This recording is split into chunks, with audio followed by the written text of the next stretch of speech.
descendants upon this realm of men for perhaps the last time. Sup, y'all? It's me. I'm Aaron Cleverhead. This is the Paper Dungeon. I will be DMing today with my wonderful party of 2 people. Got something special planned, but we have an announcement first. I'll explain more once we get into it. Lydia, I believe you were going to start with announcements today. Hi, all you crazy people. If you like us, you should follow us on other places. We got TikTok, Instagram, YouTube, up to Twitter. We're on a lot of things. Find us at the Paper Dungeon. Check us out there. You'll get other stuff. It's pretty cool. We're fun. Nice. Drew. Guys, thank you so much for being here on Twitch, joining us live for the stream. However, this is not the only place we are. You can check us out also on YouTube, like Lady mentioned, on TikTok, and you can check us out on podcast, like at Podbean, Apple Podcasts, Yeah. Spotify, all those places. Come check us out. Follow us. Share us with your friends. It's a great time. We enjoy having you guys here. Lady, did you not mention TikTok? Did I make that up in my brain? You Also, repeated a lot of things. I have a question, Drew. What? Are you able to move your camera so we can't see the TV in your background? Yeah, I'll just Perfect. That's gold. There we go. Because I'm like, oh, I wonder what they're watching. I should have to lean over here. Yes. Okay, my bit. Hey, we have a Discord. If you're not in it, what are you doing? It's awesome. You should be there. I was hanging out in the Discord for like several hours today as I was planning out this session, talking a bit about it, got a little behind the scenes stuff. It's really cool. All the people in there are awesome. They've been doing a bunch of cool stuff.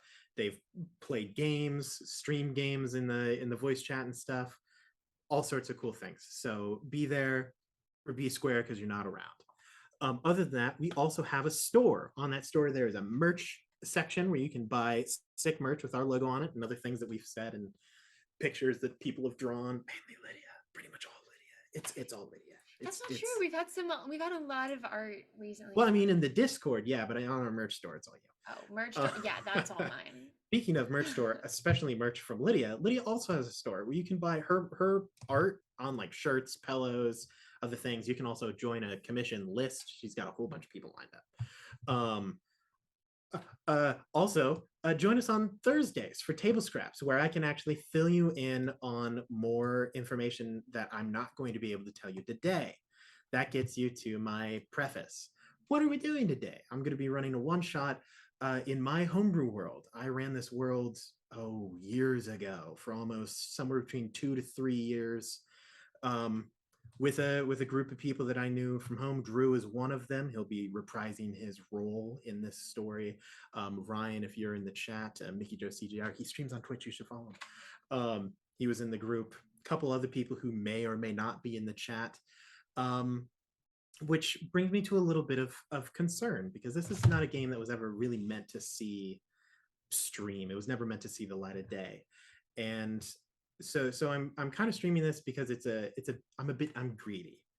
I want to be able to tell these people who played in this game that never finished how it ends. And also because there's nothing I really hate more than an unfinished story. So there will be things in here that I will not be able to explain, because how could I ever explain like 4 years of jokes and inside meanings and lore that people barely remember. So this may not be as fun to watch as some of the other one shots that we've done, but I sure hope that I can at least do the best that I can. I mean, especially Lydia as well. You've never been here, so you may be a little bit lost at some parts. Feel free to ask whatever you want. Although I cannot tell you all of the adventures of the group, I can give you a bit of an overview. This is the world of Merith, the world of 6 cities. To start off with, I'll actually tell you a bit of the timeline. Even a lot of my players have never heard of this. It was veiled in mystery. First was the Age of Kingdoms. Long ago, kingdoms fought, battles were won, gods, humans, very traditional fantasy world. And then came the Age of Triumph. The gods fought against the other planes, mortals fought at their sides, and together they defeated and locked away Merith from the other planes of existence. There was a period of peace, a period of wonder and advancement, and then came the calamity. All of a sudden, without any warning or foresight, the gods left, which became the Age of Silence. Prayers went unanswered, calls went unheeded. No one knew what had happened until one god, the only remaining god, spoke up. The name of this god is Kelthin, the god of the abandoned, the lost, the beggars, the poor. As now everyone had been abandoned, Kelthin remained for them. As all of the gods left their domains untended, the world began to grow overrun, rampant. Things began to become corrupt. And so Kelthin promised places of safety for the people. The first city, the promised city of Endeth, followed by the gleaming city Panora, the floating city Garug, the chained city Dechadal, the sleeping city Ashnod, and the broken city Xanthes. For years, they were the only place of safety for the people. Almost the entire planet was wiped out, and no one had left these cities for hundreds and hundreds of years. That is, until a small group was exiled from the promised city of Endeth for various reasons, and left to fend for themselves in the wilderness. That party consisted of just a few ragtag people here and there, Zavaden being one of them. And they traveled across the world, being the first group in a very long time to enter another city. The only other rumored person to have been believed to do so was a person named Vanthin, the Teller of Tales. This group went along causing all manner of havoc, actually destroying partially one of the cities, killing creatures that were granted power by Kelthin named the Godspawn, meant to watch over the land and the city and be its protectors. Given godly power and control over a domain, of course, that power difficult to contain within a mortal body. Many of them were corrupt, evil, and were sometimes disposed of by the group. Eventually, conflict occurred, and the party went up against the Godspawn Gareth, the Godspawn of the Promised City Endeth, and they devised a plan to tear down what may be the strongest creature on the planet, which involved a giant colossus robot and a flying boat made of stone. It's a long story. I don't have time to explain it. We are going to pick up basically right as the fight is happening, 8 hours before we'll actually start. Syrah, I'm going to begin with you. You have journeyed through the portal of the chained city Dechadal.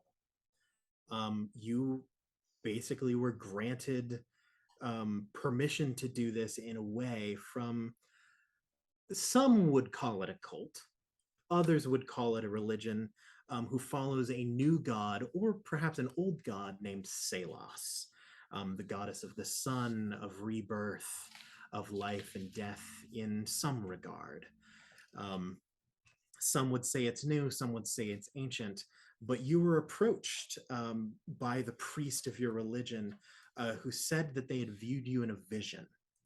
And then later that night, Selas herself, although you couldn't, she's not yet strong enough to assume a full form, approached you in a dream, and when you woke up, in your hands was a weapon, the Morning Star, a hammer beyond anything you have ever seen before, and you're granted the mission to go and assist this group who had previously actually saved your life in this very city. You traveled through the merchant portal to the promised city of Endeth. Things are wild. In the sky, there is a flying ship launching cannons that, frankly, you don't even actually know what they are. The concept of black powder is unheard of to you. So just massive explosions ring out from the side of the ship. You can see a colossal titan made of metal has actually ripped through this multi-tiered spired city, collapsing almost 25% of it. In the sky, A blazing beacon of burning white light flits back and forth. You can see on the deck of the ship peppering arrows. There is an elf. It's hard to tell from this distance. You can see another person literally jump off of the boat, grab hold of them, and just start punching the blazing beam of light. Spells are being cast from the top of this colossus as it swings haymakers at this tiny flitting, almost like a firefly in comparison to the size of this creature. And then there's this weird moment of silence, and a figure actually walks up next to you, clothed in almost a mockery of royal garb, wearing no crown, but carrying almost a regal presence. Um, the most notable feature of this man are his eyes. Instead of a pupil, it is just a single polished copper, like a shiny penny. And as he walks up to you, he says, "Oh, well, I didn't expect a new player this late in the game. I'm sure this is bound to be interesting. But your time isn't yet. You should still be waiting in the wings. Don't worry, though. They'll need you." Immediately as he says they'll need you, the sky erupts in fire.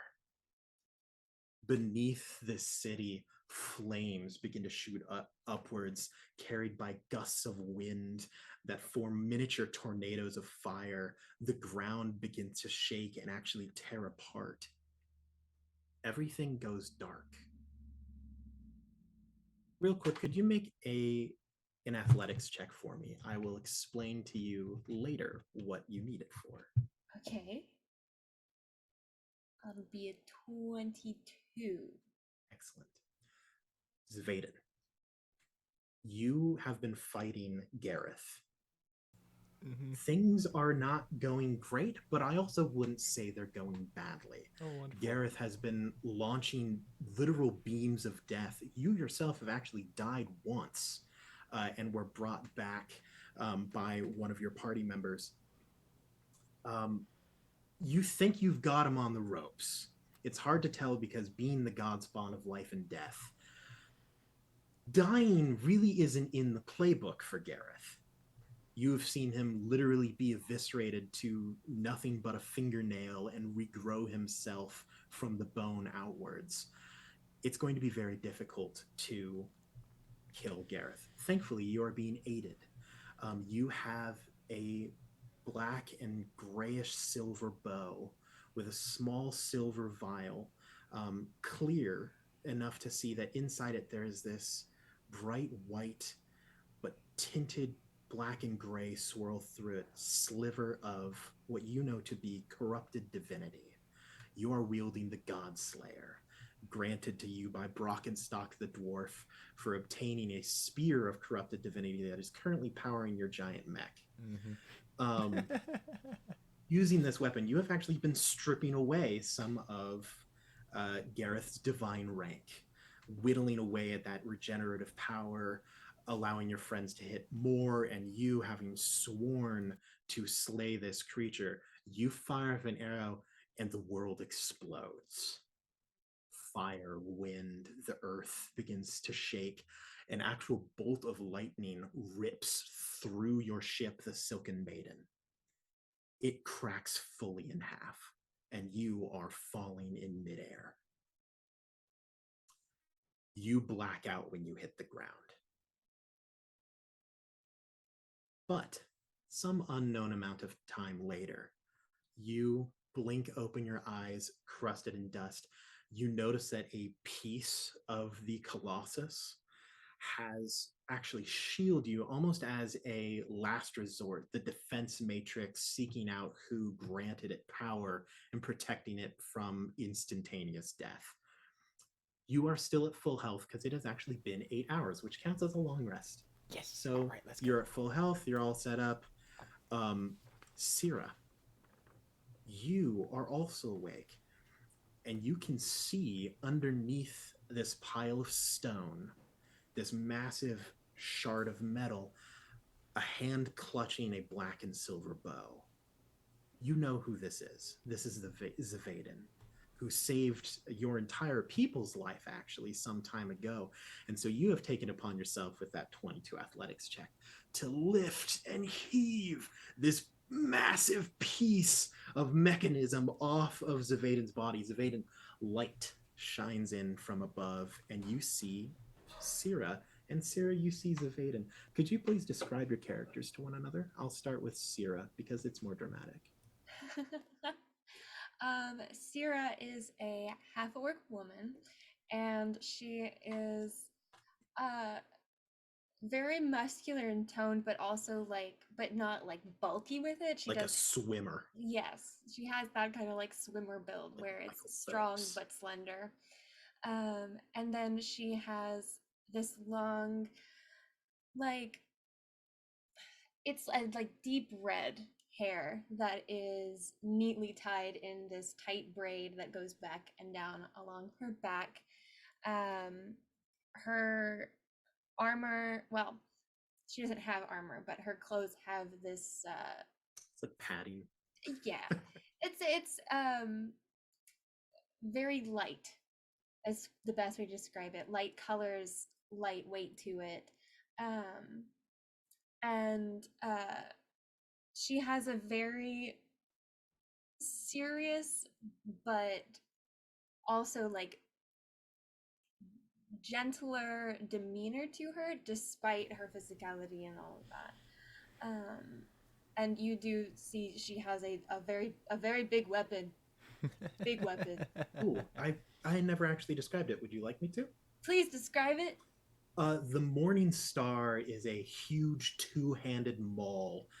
Most people would probably be unable to even wield it. But on the front, it is actually a rounded ball that appears to be flaming. Like the curvature of the metal shoots back pillars of flame backwards until it is eventually tapered off into a point at the back. That's pretty sick. It also has iconography of what looks to be dandelions up and down the hilt and kind of stave of this massive hammer. Speaking of dandelions, that you are literally laying in a field of dandelions, which is very quickly turning to dust as you touch them, Uh-huh. and then sprouting back up around you. Oh, Zavaden, you would know dandelions to be the holy flower of Salos. Okay. All right. Nice. Zavaden, speaking of you, would you like to describe yourself to the people? Yes, of course. He is wearing mostly kind of dark brown and green clothing, wearing like leather armor, with kind of a more almost sandy tan or almost white kind of boots on, actually, with a very torn up kind of dark brown cloak that kind of wraps and comes down like one of his shoulders, that comes up in a hood and kind of and also has like kind of a shawl that kind of he can kind of pull up around his face. And then yes, and in one hand he grasps this silver black metallic weapon that seems of some sort of lost advanced piece of weaponry. Definitely Yes. not an ordinary looking bow by any means. You can individually feel, even being in the presence of these weapons, you can feel how powerful the other one is. Uh-huh. Syrah, you probably know who Zavaden is. Zavaden, it is very unlikely that you even remember amongst the crowd of people. I like to think You best believe Syrah, Drew doesn't remember. Syrah, you were probably the one who shouted "Burn the city." That's the only thing that I know. Yes. Uh, Yes. out of the group of people, that when you were preaching the will of Salos for the first time and hyping up the crowd, Syrah, you got really into it. And you were definitely the one Oh who's my like, goodness. let's burn the city. And everyone was like, whoa, whoa. That's the best callback ever, Aaron. Oh my Whoa. goodness. Whoa. This Calm brings it me so down. much unbridled joy. Uh I'll give you, before you two really Oh interact, my I'm going to goodness. describe the scene that both of you see now that you are fully unconscious. Syrah, you have no idea why you're here. You are not near the portal that you entered. Um, you don't remember anything after the man with the copper eyes um, finished his sentence. You just opened your eyes, and in front of you, you saw Zavade and decided to help.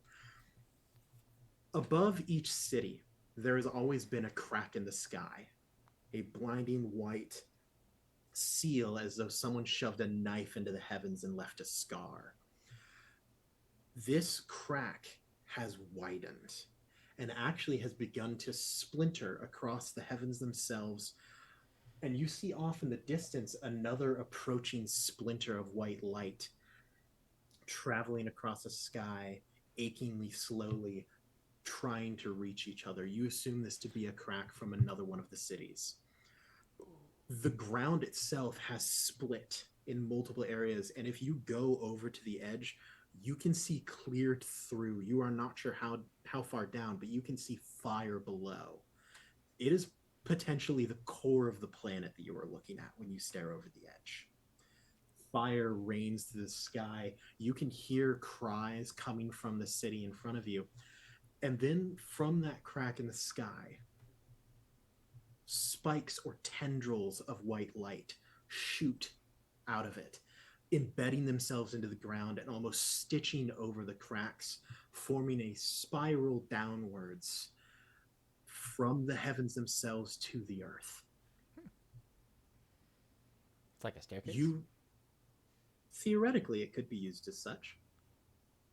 Um, Zavaden, you're not sure where any of your party Uh is. huh. The last thing you saw Ignis uh, leap off of the ship as a last resort, turn into a ball of molten energy, and then plunge directly at Gareth Mm-hmm. from unimaginable heights. You could not see what happened to Jonathan. Chant, you can never tell where Chant is. Yeah. Um, I mean, yeah. it's who knows where your party is. They could be scattered, they could be dead. It's you're unsure. I will now leave it up to you. Where would you like to go? Okay. So to clarify here, um, how big is this little patch of rock we're on? Oh, it's not a little patch. It's you think that almost the world. Have you ever seen that Kirby mini game where he punches the earth and it cracks in half? No. Well, it's like that.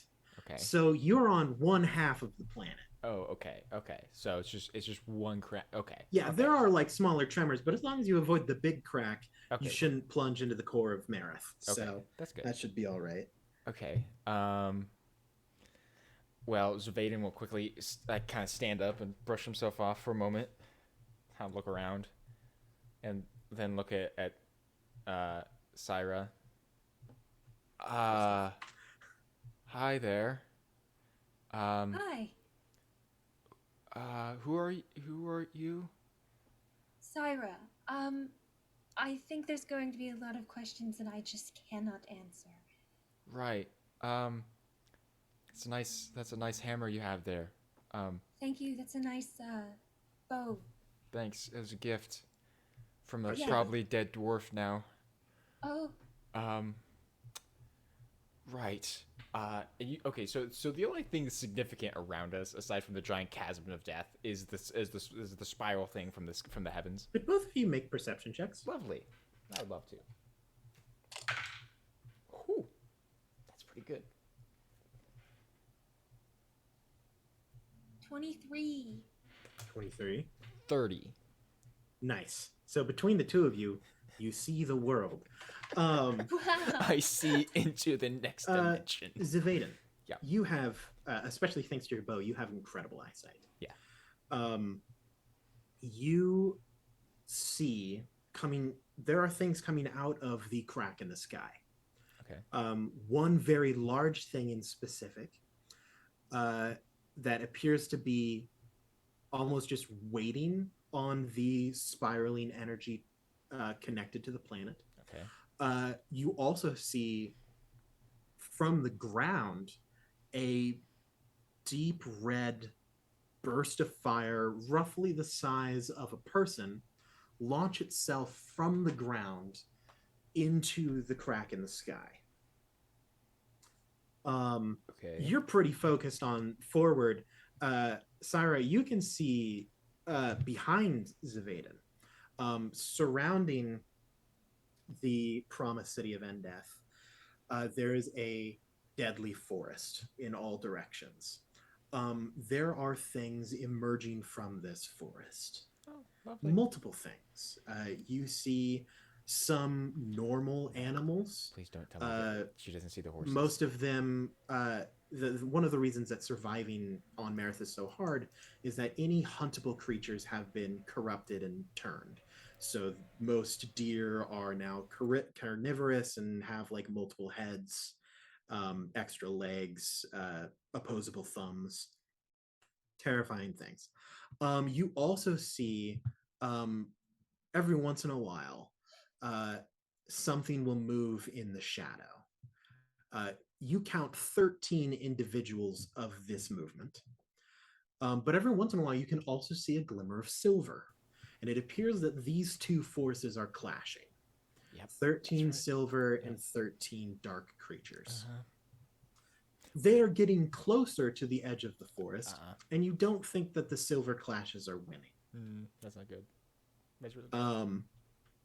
You don't like what you're seeing in the forest. You're not sure if it's any better towards the city, but at least you can't see what's in the city. All right, so giant thing in the sky, fire everywhere. All right. Thing in forest. What? Thing in forest. I turn around. Do I see the same thing that she saw? You know exactly what these are. Yeah, no. Oh, 100%. Yeah. Okay, and we should avoid those. Yeah, no. We should head into avoid a lot of things. We should head into the city. I think we have better chances of survival in the city right now. Okay. Which is odd that I would ever compare survival of the city compared to outside, but it's anyway. Hi, I'm Zavaden. I put up my hand. I'm Sierra. I shake her hand. It's a pleasure. Let's try not die, shall we?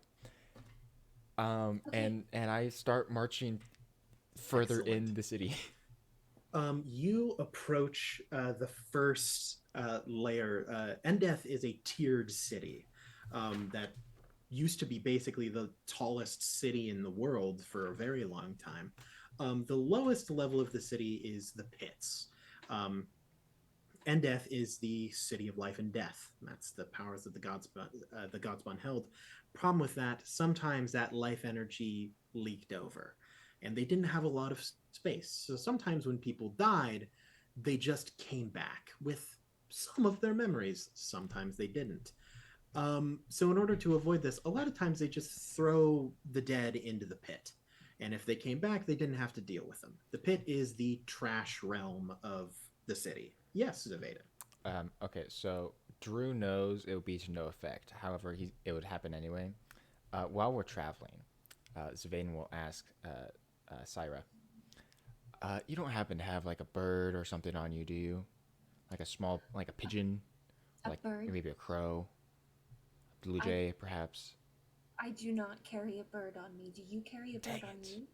No, I don't, I should, really. Is that okay? Are there any birds near me, DM? Were you trying? What are you trying to do? Are you trying to cast Animal Messenger? Yes. There's no birds, but there are rats. They are fleeing the city like a sinking ship. That's unfortunate. Rats can't travel very far very quickly. Yeah, but they have their ways. Okay, sure. Why not? It's worth a shot. It's the best thing I got. I'm going to cast away. Animal Messenger on one of the rats. Mm-hmm. And I'm going to describe my companions and tell the rat that if it sees them, to tell my companions that I'm heading towards the center of the city. Excellent. You basically just snag a rat from the ground. That's a rat, not a bird. You're like, tell them this, and the rat's like, okay. It scuttles off, the one rat in a swarm of rats heading towards the city. Yep. Yep. Yeah, you enter the pits. Uh, Things are happening in the pits. Lovely. Mainly, you see the reborn, which are the name of the people who have died and then been forcibly returned to life. Uh, they are currently attempting to survive. As I said, 25% of the city has collapsed. That's a lot of the lowest tier. So there's a massive rock slide towards the remains of this smoldering, burning contraption. Um, Not to mention that there are living, murderous creatures in the pits that will attempt to just straight up eat people if you're not careful. Um, so a lot of the reborn are just panicking. Some of them are not reborn. They have just fallen from higher tiers as the city is now slumped at like a 25-degree angle. Um, I need both of you to make survival checks. Oh, lovely. I'm theoretically decent at these.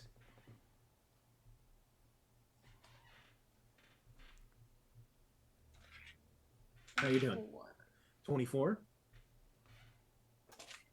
25. 25. I think Both it's of funnier. you. Oh my god, we did the meme. Um, both of you are very proficient at not dying. Zavaden, you being a ranger in the desert, look, you gotta live, Yeah, right? yeah, that's right. Exactly. Uh, Syra, is it Syra or Syrah? Sarah. Syrah. You lived in the floating city, correction, the chain city of Dechadal. You grew up in the slums, which is the entire city. People have tried to stab you in the middle of the night with a broken shard of glass, and you have fought them off with nothing but sheer will and determination. I thought you were going to say Uh, with a sharpened spoon. no, spoons Okay, are too expensive leave the for spoons the out of city of it. Dechadal. um, so you know your way around the pits because you've lived in them your whole life. There are monstrous centipedes, more than 10 times the size of a regular person, digging through these trash heaps. The two of you managed to actually, as one crests, to snatch up several civilians in its gaping maw. You managed to actually grab hold of its antenna and ride it through the pits towards the wall Nice. because there's no way up except through the sewers. You use the centipede to basically just ram it up the wall and enter into the next tier of the city. Let me return to my book from 12 years ago. I never have the things ready. Uh, you enter the slums. This is not as bad as the pits. Uh, Barely. This is where the majority of actual like people live. Um, this is the only area in the city where the light of Gareth doesn't reach, or at least used to reach. You have not seen any evidence of Zavaden, and so you're just really hoping he's dead. Um, Fingers crossed. Uh, because Gareth doesn't ever go here, this used to be the lawless place. Now everywhere is the lawless place. So this is looking pretty all right. Yeah, that's Um, great. Just just another hard day's work in one of the mhm. great cities of survival. You know. Yes. You see a lot of the inhabitants of this layer are orcs, goblins, a lot of the more monstrous races um, that had a lot more trouble adapting to city life than a lot of like humans, elves, and dwarves that may have already been in the area. Um, they are currently panicking, which makes sense because this is the first time that creatures from below the wall have infiltrated this level of the city. Also, like a quarter of their city is destroyed. Mm-hmm. Um, they're running around. You can try to navigate your way to the next tier, um, or you can interact here. What would you like to do, the two of you? Um. Hmm. What would I like to do? Um. I mean, do we just beeline it for the?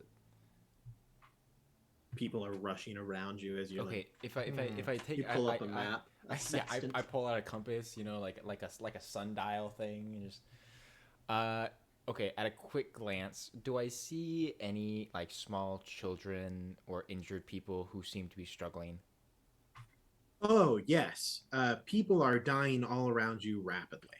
rapidly? Oh yeah, no, people are just straight up dying in the streets. Like getting Like, like on fire, getting stabbed. well, not. It's more of like they're dying from passive effects over time. Um, you are pretty close to the area where your Colossus smashed up from the ground, Uh huh. Uh huh. and basically exploded the city. Mm-hmm. There was a lot of People. like shrapnel, uh, Stone, wood. just yeah. So like you see people that are just like lying on the street, broken bones, they can't go anywhere, bleeding out on the ground. There are occasional explosions, as you brought up a lot of black powder with you, Mm-hmm. and sometimes the fire that is currently swirling around you at various points in time will just catch a spark. A building will blow up. Like, things aren't good. Mm-hmm. Mm-hmm. Mm-hmm. Okay. Well, if I'm able to navigate the masses, I'm going to attempt to prioritize. I can't really do a whole lot, but I'm going to attempt to assist any injured and or young people, young children that seem to be scared, lost, or injured, trying to at Make a least get them. medicine check. Okay, great. And if I have Sierra, if I have to, I do have the yeah. cure wounds spell. Could you, yeah, So could you roll with advantage because okay, Sierra is helping you? okay, great, love that. Not great. Well, I rolled a 3 and a 4. Okay, So let's see. adds up to 5. Medicine. That's a 7. Okay.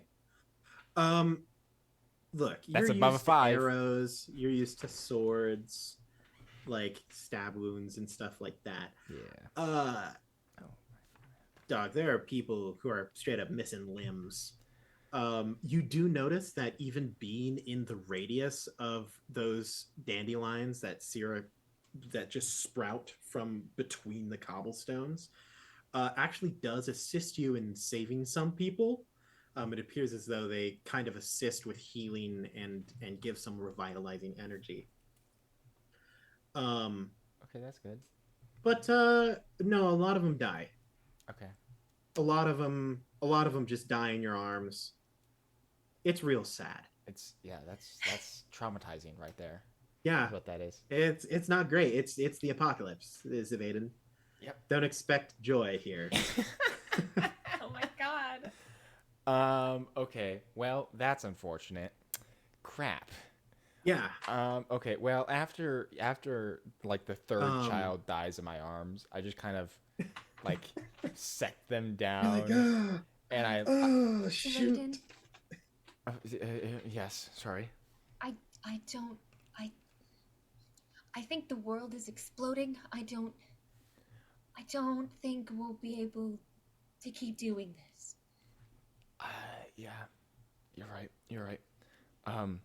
Um, I take another look around, see if I notice any of my party members who happen to be on um, this level.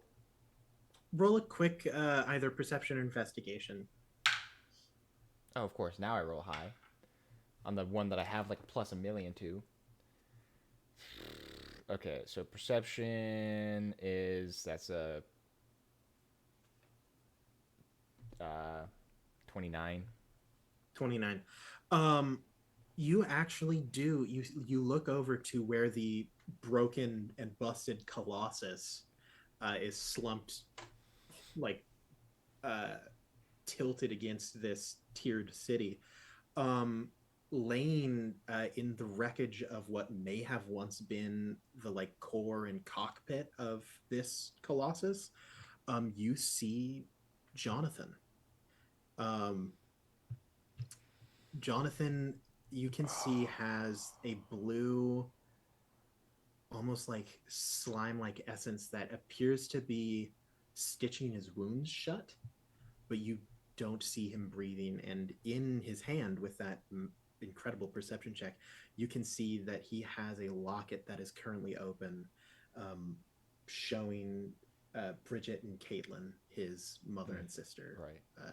individually. Okay. I'll try to climb up to him. Mm-hmm. Um,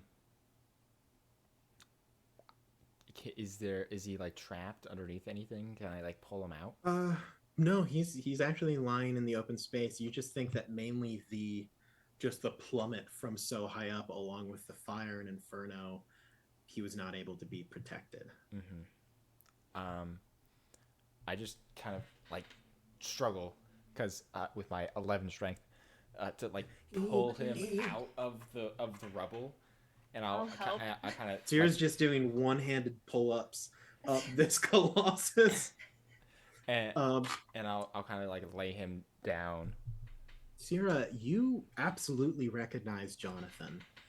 Jonathan was your star, like fighter in the Chained City. Um, the last that you saw of Jonathan, other than the time that he was with the group saving you, he had won enough matches, being a boxer, that he was asked to go to the Promised City and fight in a tournament. And then he was never heard from again. You heard that he was exiled until he eventually showed up with this group. Um, he is fully dead.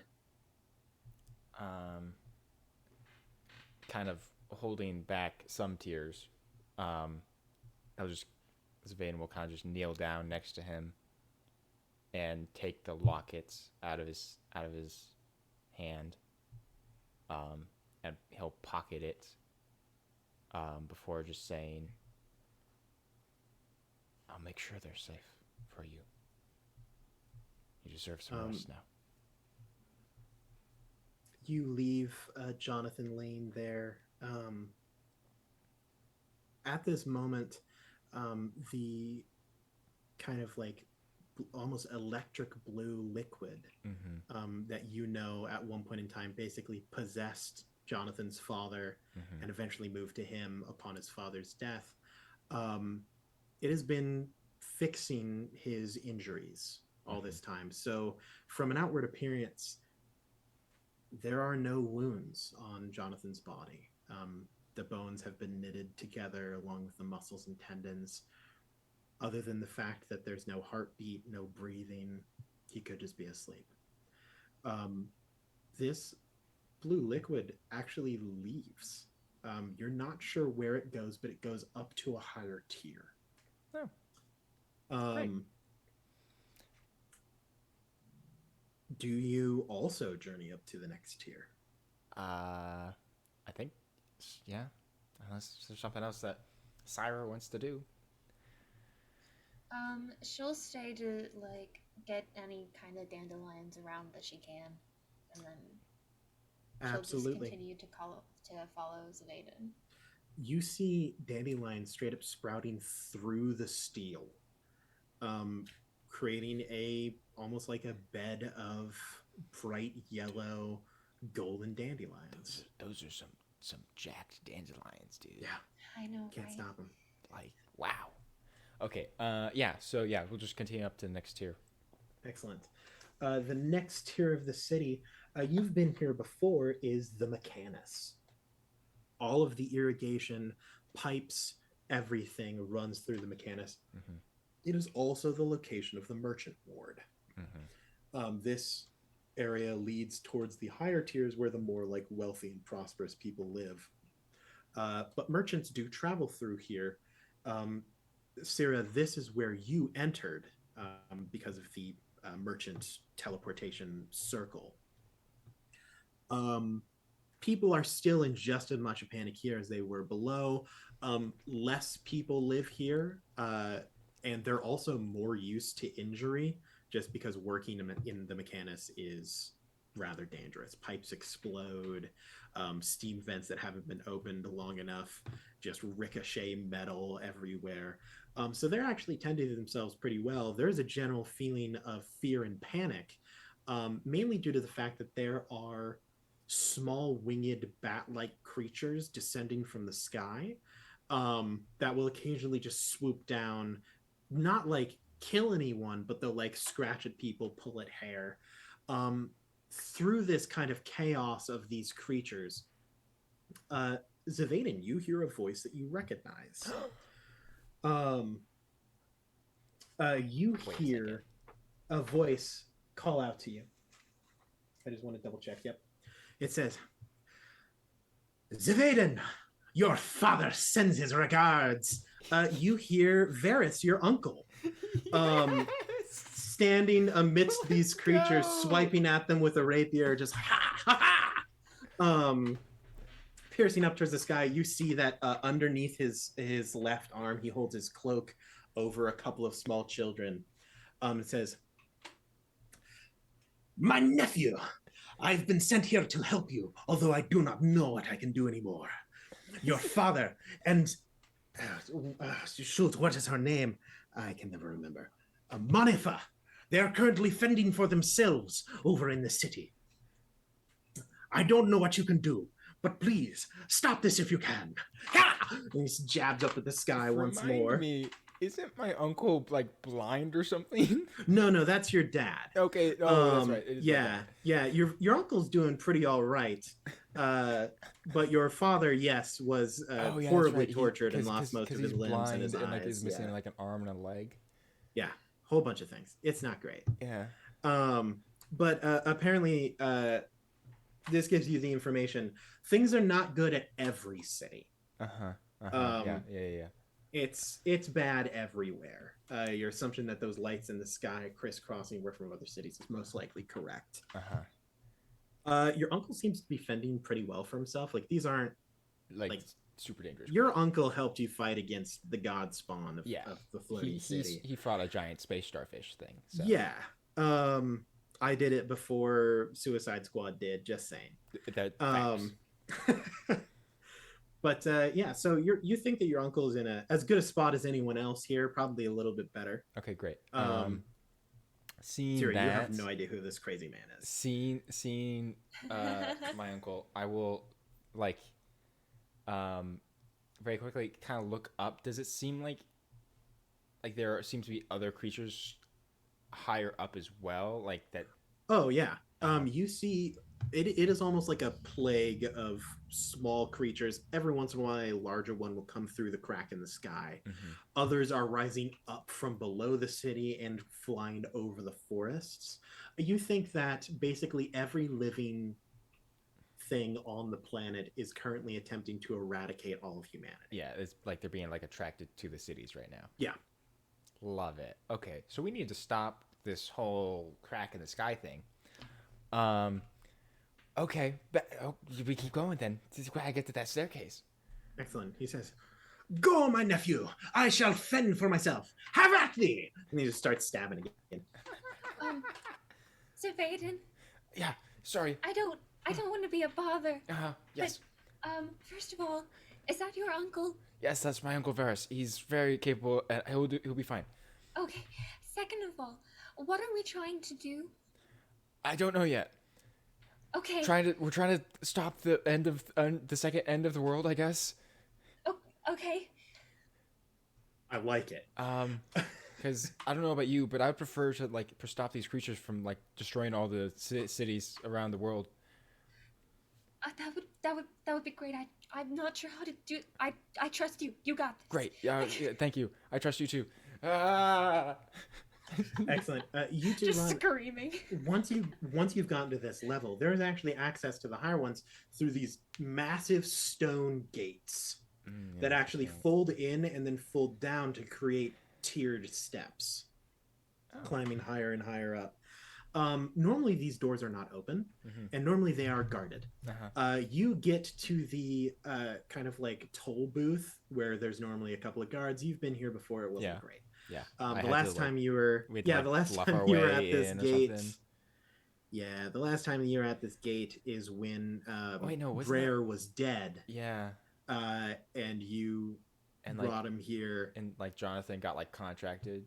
Yeah, it was not great. Yeah, no. Brer got thrown into the pits, had to make his way back out. Apparently, he got possessed by some fire thing. Mm-hmm. It's a long story. Yeah. Um, now the doors are actually broken and busted inwards and have kind of automatically attempted to form a staircase, but it is like jagged and not fully made. You're able to make it up to the next layer with a little bit of difficulty. This is simply known as the city. It is your common, basically the Commonwealth. People live here. There's some nice little gardens, like little trees planted. They are all on fire. Um, People have no idea how to fend for themselves in this part. Uh-huh. Most of them are like tailors Mm-hmm. or cobblers. They don't even have smiths here. That's like mechanist stuff. Mm-hmm. They do the light, dainty work that doesn't cause calluses. Mm-hmm. People are not taking it well. Mm-hmm. Honestly, the damage is less physical than the sheer amount of people having mental breakdowns. Uh-huh. On the bright side, you have several people calling out to Salos, so your cult is growing in strength. People are finding God, or hoping that God finds them. One of the two. You can actually see now the rest of the way up, which would normally be the shrine and the spire. Uh-huh. The shrine is where the seers live. Mm-hmm.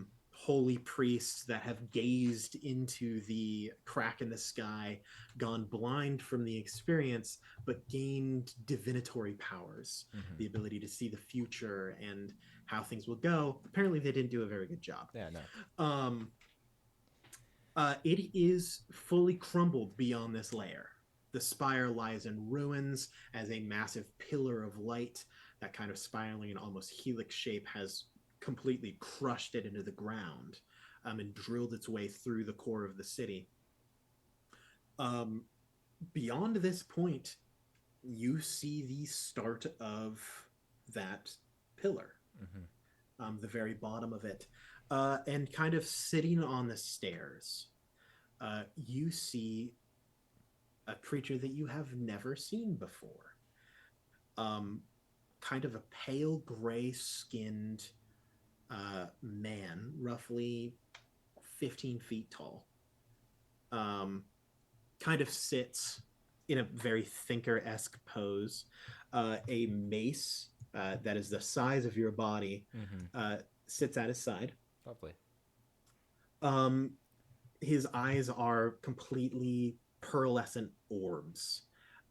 You're unsure of exactly where he is looking, or if he is looking at everything. You're not sure. Okay. But crisscrossing across his skin, there are those dark tendrils of energy that you recognize to be corrupted divinity. He doesn't look like the Godspawn, does he? He bears a resemblance, but you do not think it is Gareth. Okay, good. Kind of. Hey, Sarah. What do you take of that guy right there? What do you mean? Like, he seems pretty big and tough, doesn't he? How strong are you? If you'd rate it at about like a 1 to 20 scale. On a scale of 1 to 20, I'm probably about 20.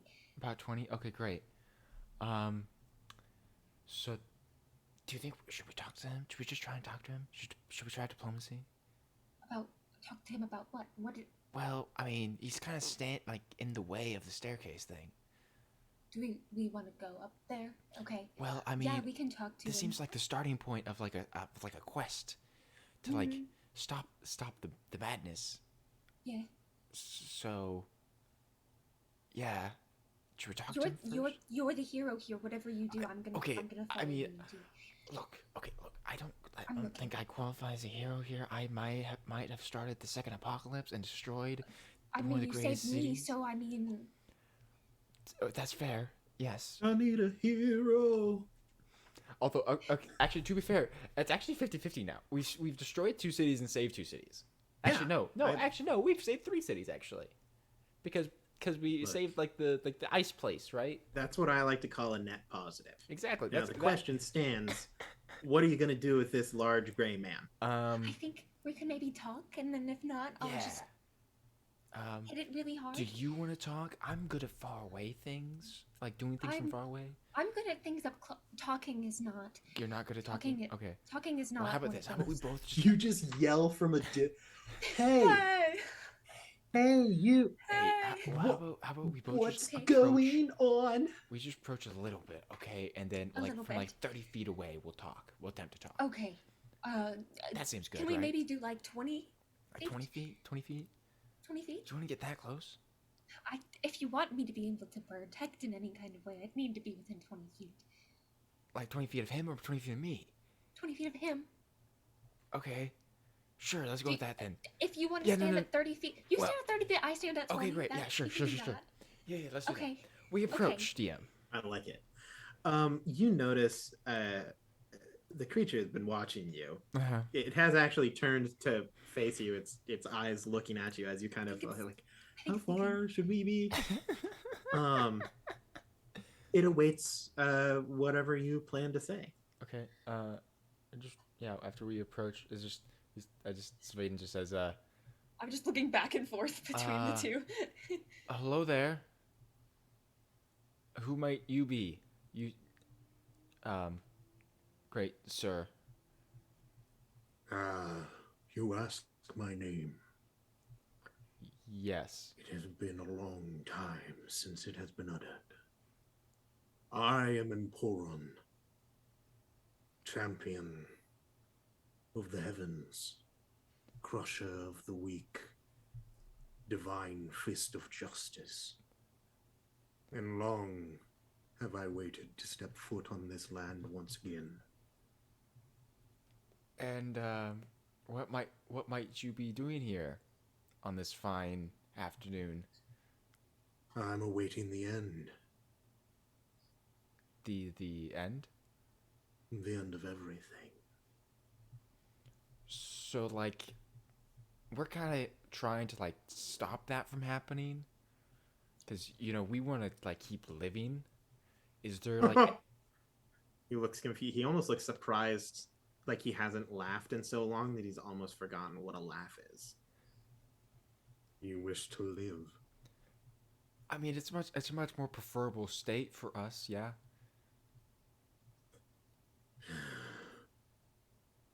Well, Can you assist us in that process? I enjoy you. It has been a long time since I have had anything cause me to emit enjoyment. And no,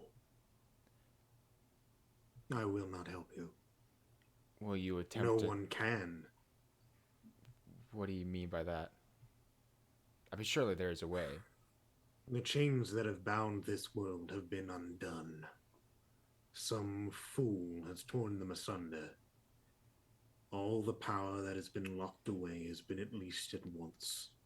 Hey DM, do Yeah. I recall what Oh, my yeah. companion?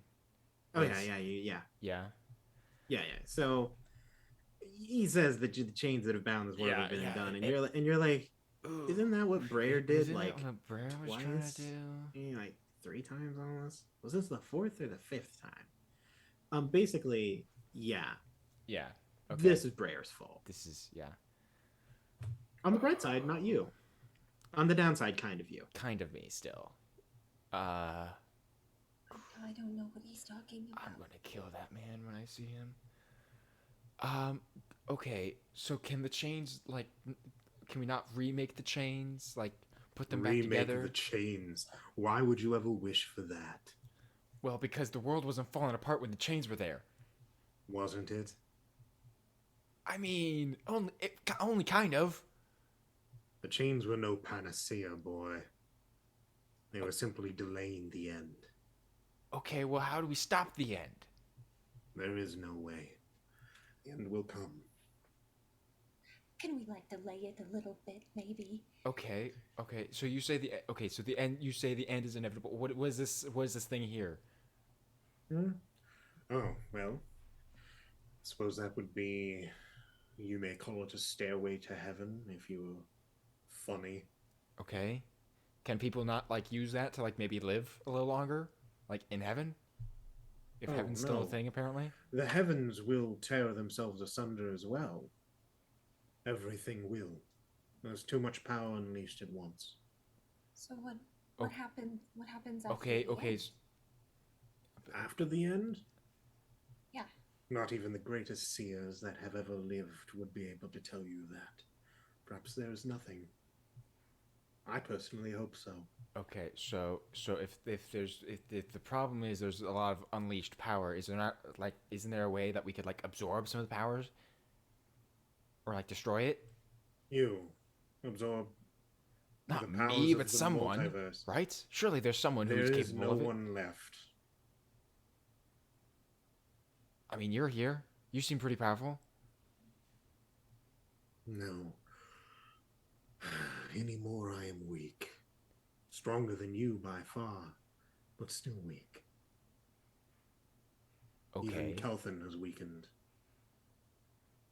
It is this itself. He points at the trailing tendrils. The cracks on the sky have now almost joined hands, creating like a almost like binding wire around the planet.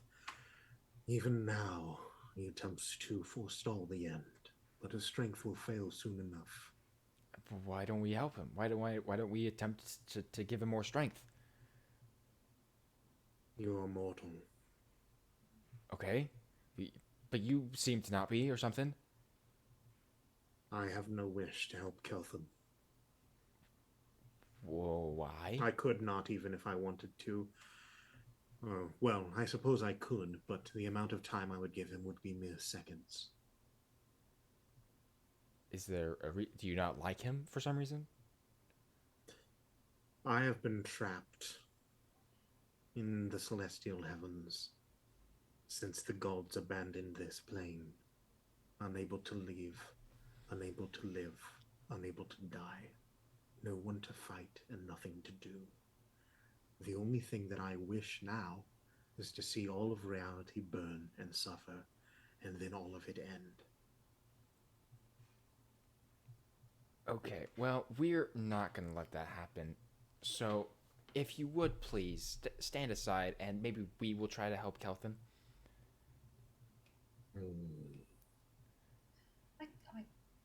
Maybe no.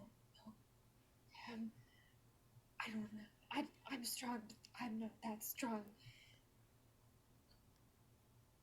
Roll a persuasion check with disadvantage. Oh. You and your incredible charisma.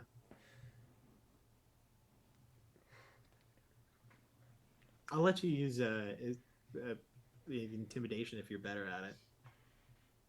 Nope. Okay, good to know.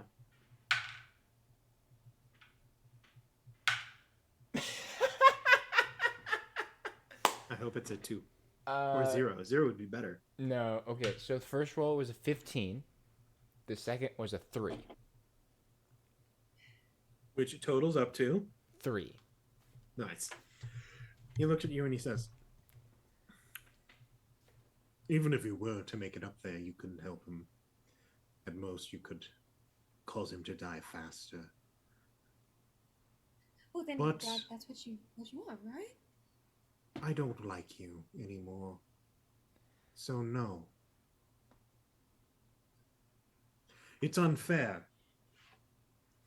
I've never gotten to be unfair before. A fist of justice and all that. Right. I hope you enjoy the end of the world, because I will. Well, I'm not going to let that happen. I shoot an arrow at him. All right, everyone we're please doing roll this. initiative. Okay.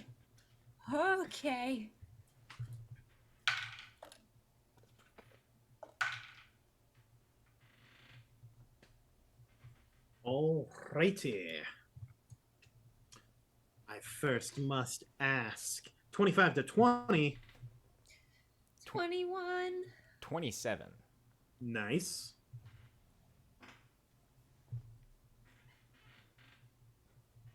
Okay.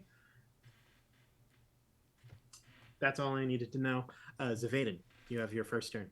Great. I don't suppose he's surprised at all by my action. Oh, no. He kind of saw this coming. Yeah, no. Okay, just give me 1 second here. I'm going to get some. Yep, slow and steady wins the race. So, Lydia, how you doing? I'm good. I I'm like glad. this world. Well, it's burning to the I ground. know. Woo! It's great. Okay, so I have to remember all the things I can do.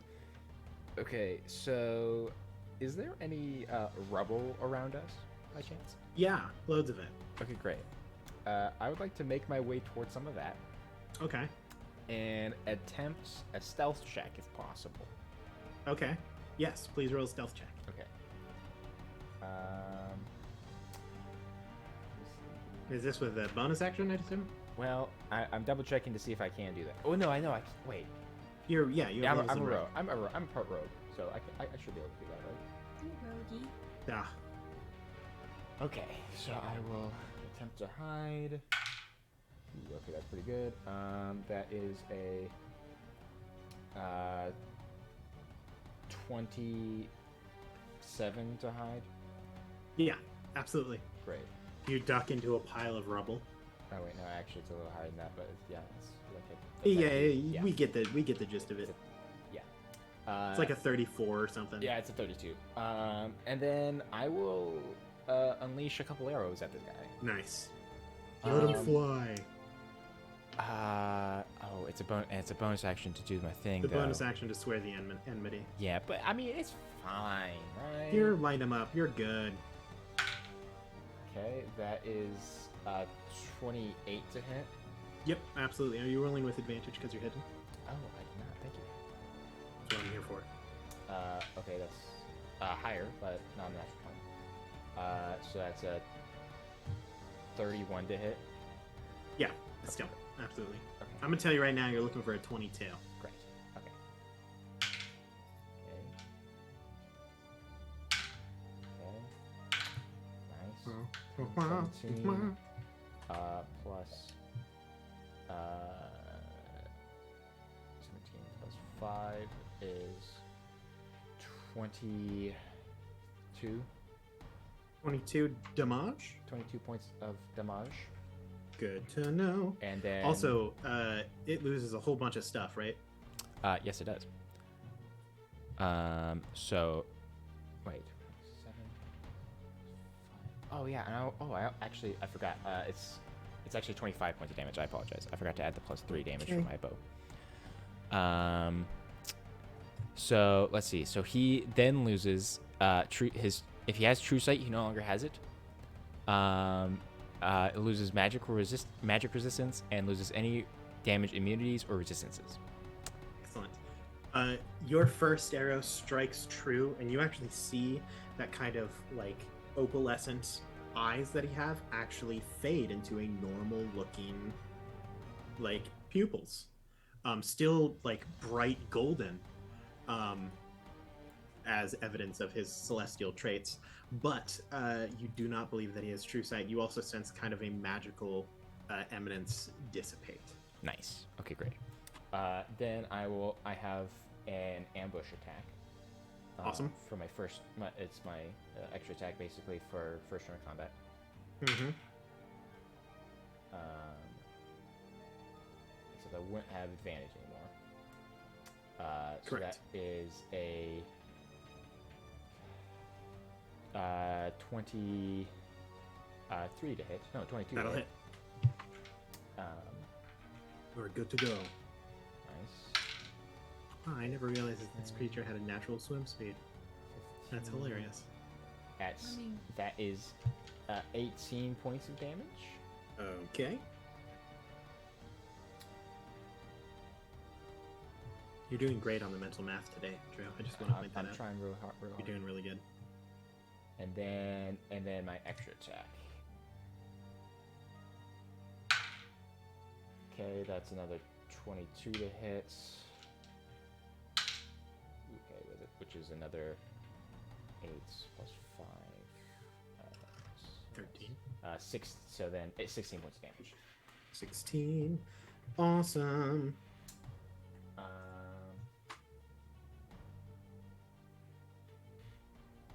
Yeah, I think that's all. I think that's all the things I have. So. Sweet.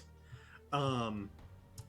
So you unleash 3 of these white and black arrows created from nothingness, thump, thump, thump. Each of them finds purchase.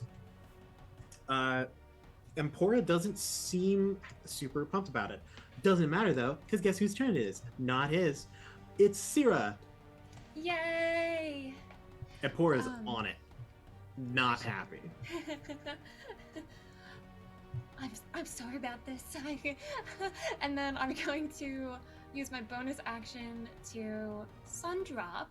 Awesome. So disconnect them all. And then I'm going to go ahead and attack with it. Sweet. Zavaden, you see Syrah kind of twist the handle. The whole head of the maul disconnects, and a thin golden chain connects to the hilt.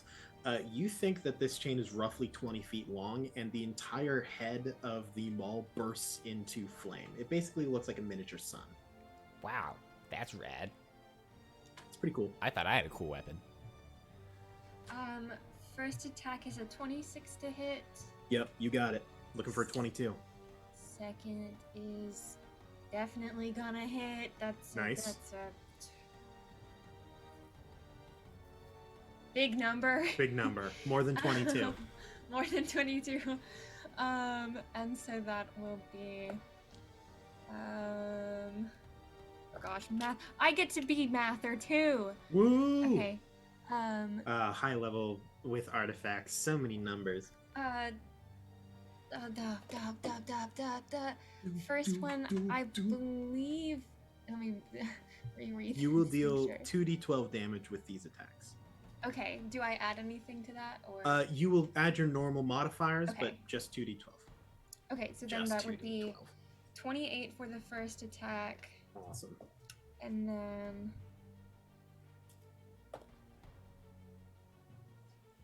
26 for the second.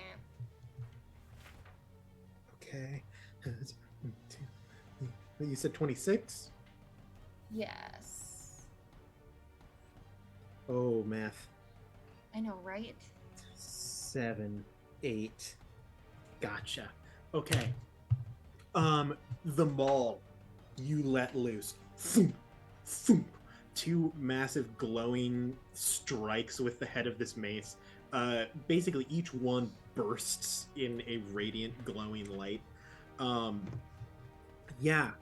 It's not pumped about that. It is going to be Empora's turn. I'm assuming that's the end of yours, correct, Sarah? Yeah. Awesome. First thing that will occur.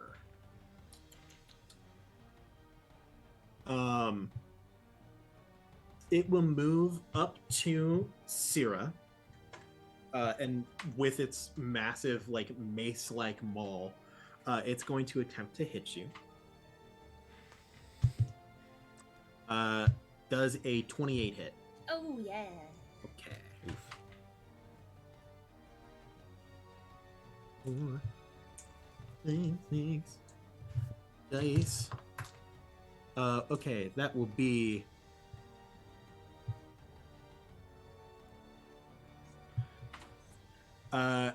that'll be 36 damage. Ouchie. Okay.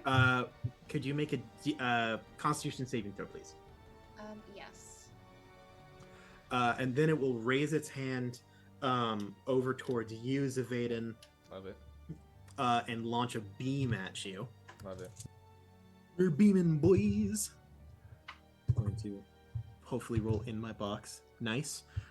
Does a 23 hit you? Yes, it does. Awesome. Okay. Sweet. It is going to deal.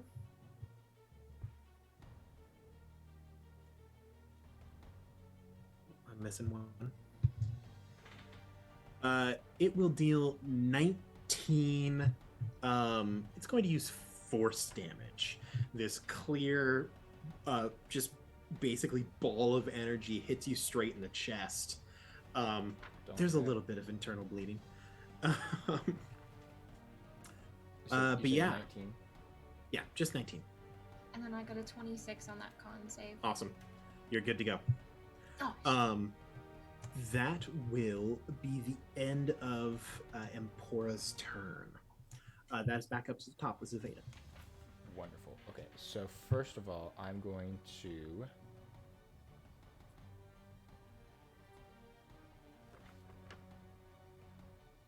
Oh.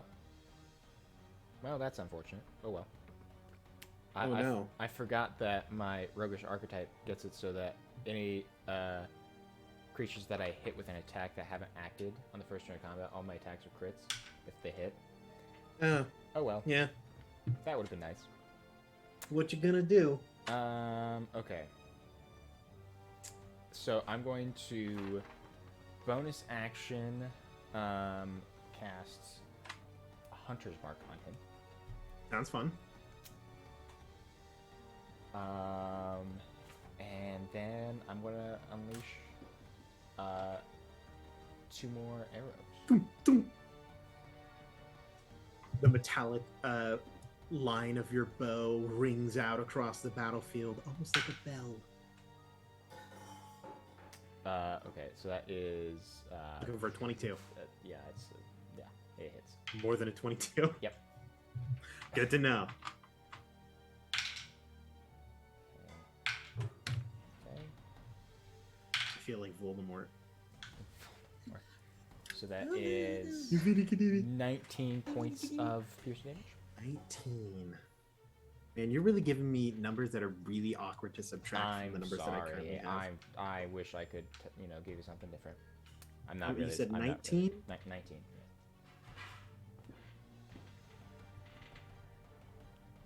Awesome. And then I'm going to do a second attack. Yep.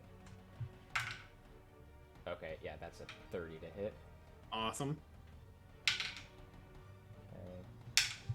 Okay. That is 16 points of piercing damage. Okay. And then I will kind of duck behind cover again. Awesome. Yeah. At the end of your turn, the Empora will take his mace and slam it into the ground, causing a tremor in the very earth itself. I need both of you to make a strength saving throw. Strength saving throw, huh? Sierra's like, my time has come. Just jacked, pogged out of your gourd. 18 for me. Okay. 25. 25. That is the DC that you need. So as the earth begins to tremble, Sierra, you catch yourself against a wall and hold firm. Zavaden, you are just flat out knocked prone. Nice. Sierra, it's your turn. Alrighty, I am going to bonus action rage. You flip out. The dandelions that have grown around you burst into golden flame. Continue on with thine turn.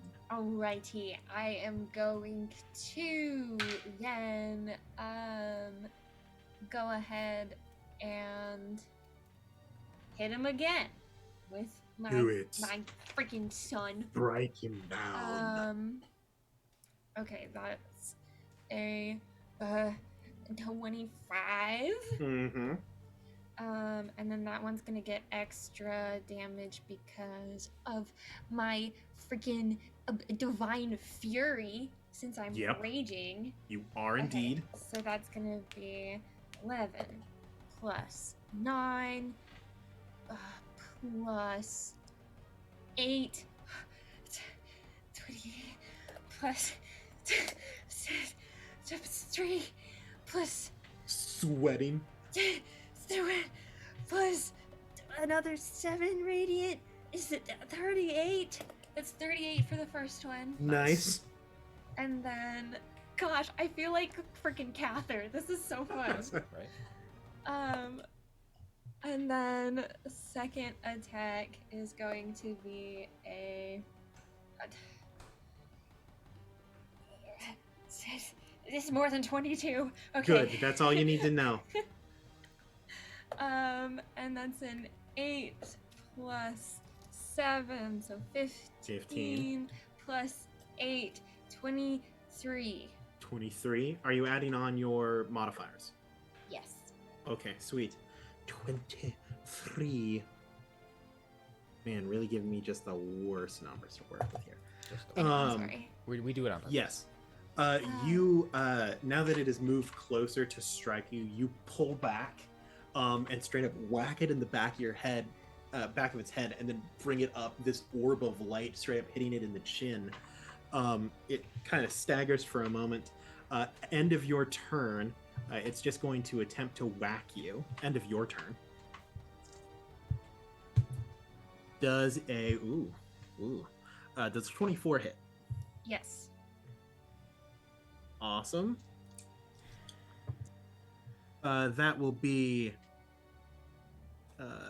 10, 22, 25. I forgot to add my +3 from raging. Hold So on. that would be another 6. Okay, another 6. Sorry. I have a lot of numbers and I'm not used to it. 35, 34. You take 17 damage. I've already halved it for you. Okay. And you need to make another con save.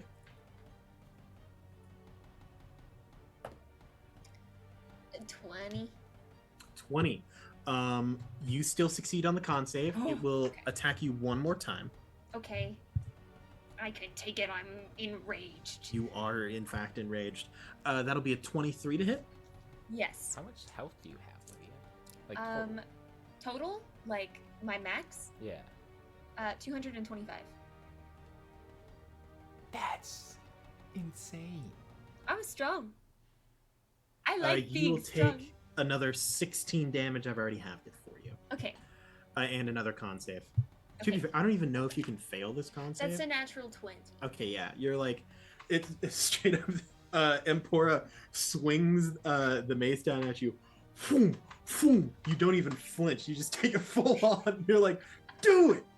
Strike me down. That is the end of Empora's turn.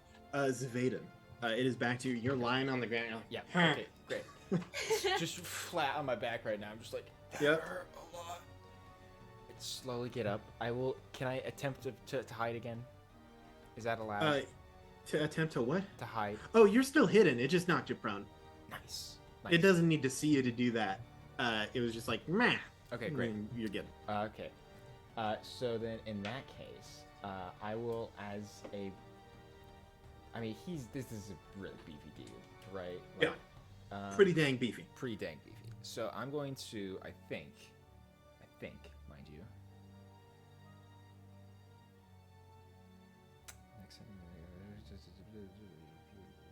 Welcome to when Drew flips through all the books he owns.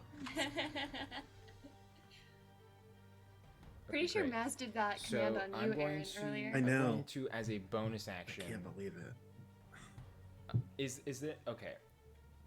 I mean, Syra's right there, which is makes this unfortunate. I can take it. But I think I'm gonna go for it. I'm going to just double check. I'm already hidden. So I'm going to, as a bonus action, cast lightning arrow, Mm-hmm. and then I'm going to attempt to shoot him. Shoot through her. And I can with take this it. attack, I will make him my sworn enemy because it's not action to do that. It's just whenever I make a weapon attack. Yeah, I'm just gonna attempt to hit him real good. Sounds good. Do it. I believe in you. Oh, I forgot to say it. Well, I'll do it on the next attack. You can do it. It's fine. Well, I was gonna make this a sharpshooter attack as well. Take a -5 penalty to hit for plus 10 damage. Go for it. So that would be a 24 to hit. That's above a 22. Okay, great. So, D8 from bow, D6 from hunter's mark, and then 3d6 from. Okay, just give me a couple minutes. Yep, you got it. You got the time. You've got the magic in you. Every time you pull that string, it turns into bow.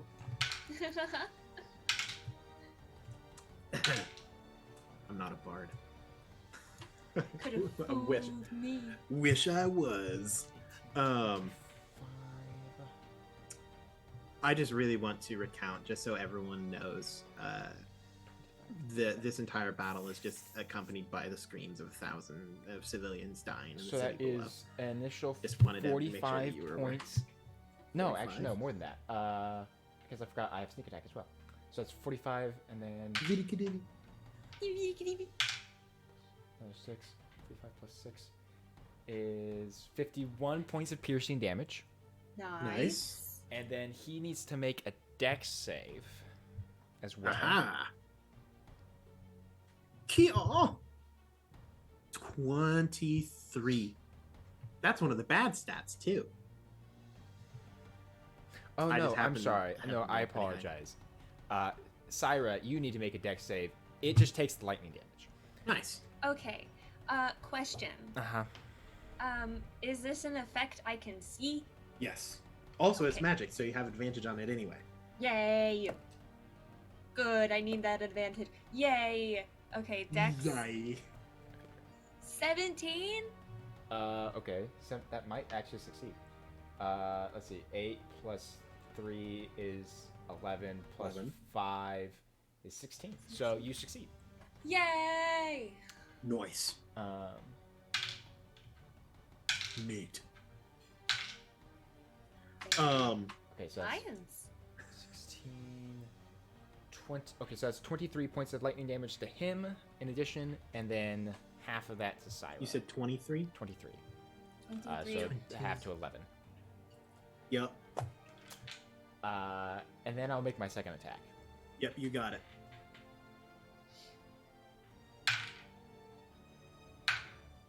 Okay, so that is a 20 something. More than a 22. What's That's all I need to know. That's a 24 to hit again. Nice. Okay, so that's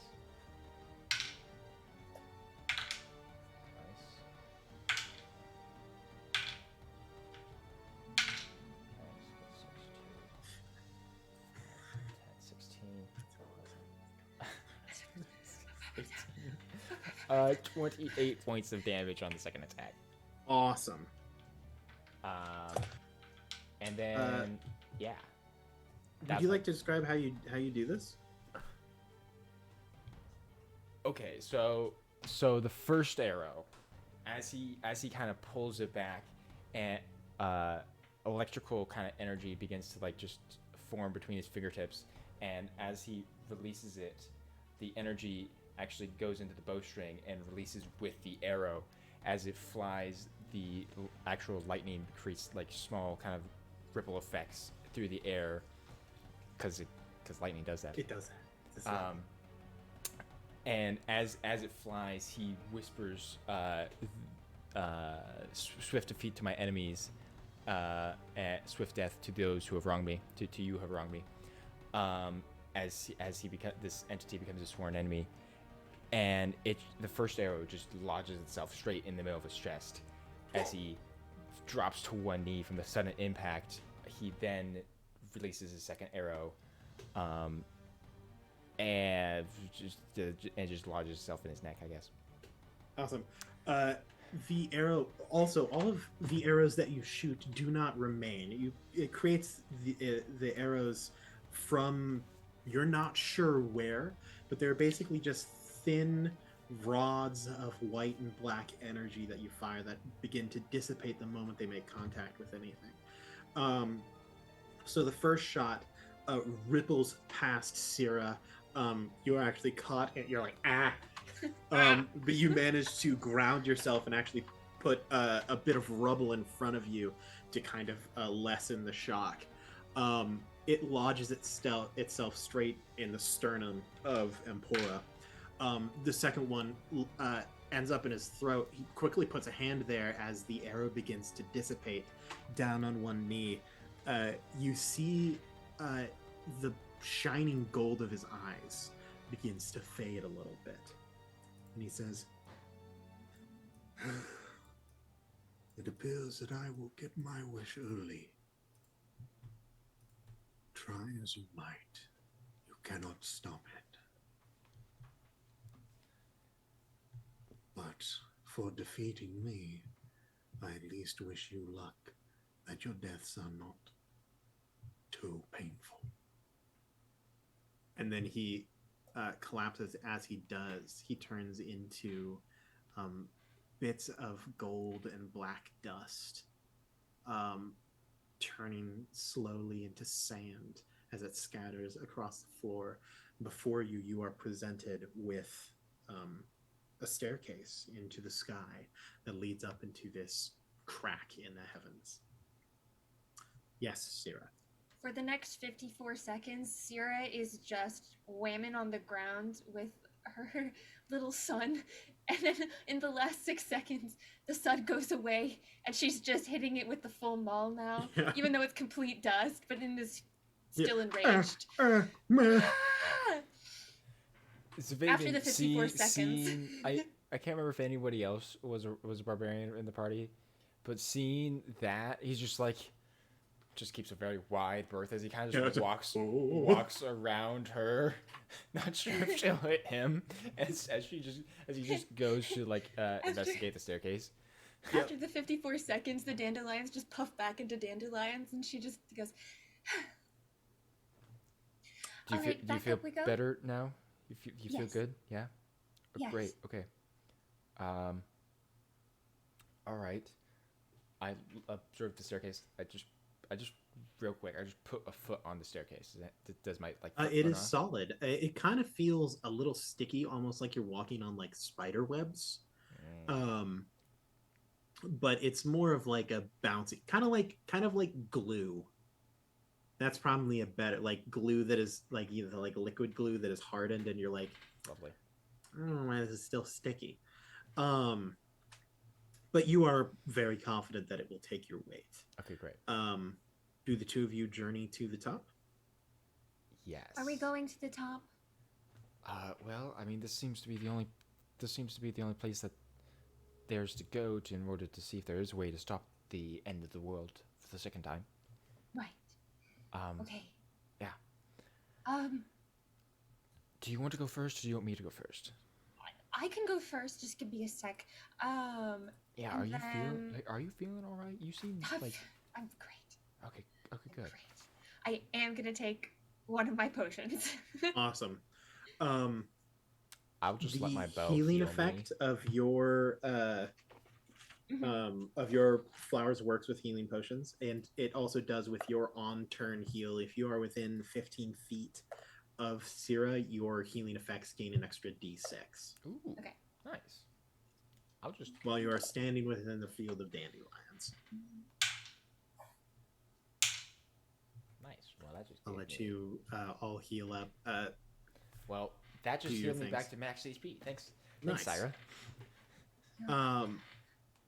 While Syrah does math to figure out how much health you need to regain, Zvaden, you and your compatriot begin your journey up to the top. You reach the crack in the sky. Mhm.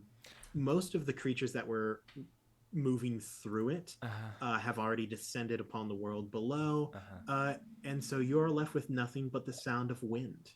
Now, Clouds move slightly above you, but not that far. how close to the rift, like the crack in the sky, do we get? You could reach out and touch it. It's hard to see. Could You are protected a little bit because of your artifacts, each individually. You're like could I attempt to close this rift using my bow? You could either attempt to close it, or you could attempt to enter it. Okay. And to clarify, the staircase, it goes into a different rift in the sky, right? No, it's the same. It's the same rift. It is the same one? massive crack above the sky Okay. in the city. This is This is where the staircase descending leads. out of it. Okay, great. Yep. Okay. So as we get there, I will just I'll I turn. took both of my healing potions, by the way. I give Awesome. you. I give you one of mine. Oh, thanks. More math. Slams a potion back. Honestly, I'm gonna take it too. Um. And I will kind of look up to her. Are we basically at the top of the like? Yeah, you're Yeah. at the top of the staircase. Yeah. Okay. Great. I just kind of look to her and kind of hold a hand out. It's like, I think I can allow us, give us a way to enter if you're ready. Hold on, I gotta finish drinking this. Great. Taking little dainty sips out of this tiny vial. Just she's slurping on it with a little Yep. straw. Okay. Gets a little swirly straw out. Yep, that's right. Okay, cool. I'm. Okay, wait. I should have a way to allow us to enter this. If you're ready, I can take us both in. Okay. Ready as I'll ever be. Okay, great. I extend my hand towards you. Absolutely. Takes it. Okay, and then I will, with my other hand gripping my bow, I'll just kind of just focus on both the bow and the rift, and attempt to enter using the plane shift spell, basically. You use your bow's ability, Key to Heaven. Yes. You reach out the bow towards the rift in the sky. The little kind of silvery clear vial begins to heat up and glow to match the frequency of this blindingly white shattered sky in front of you.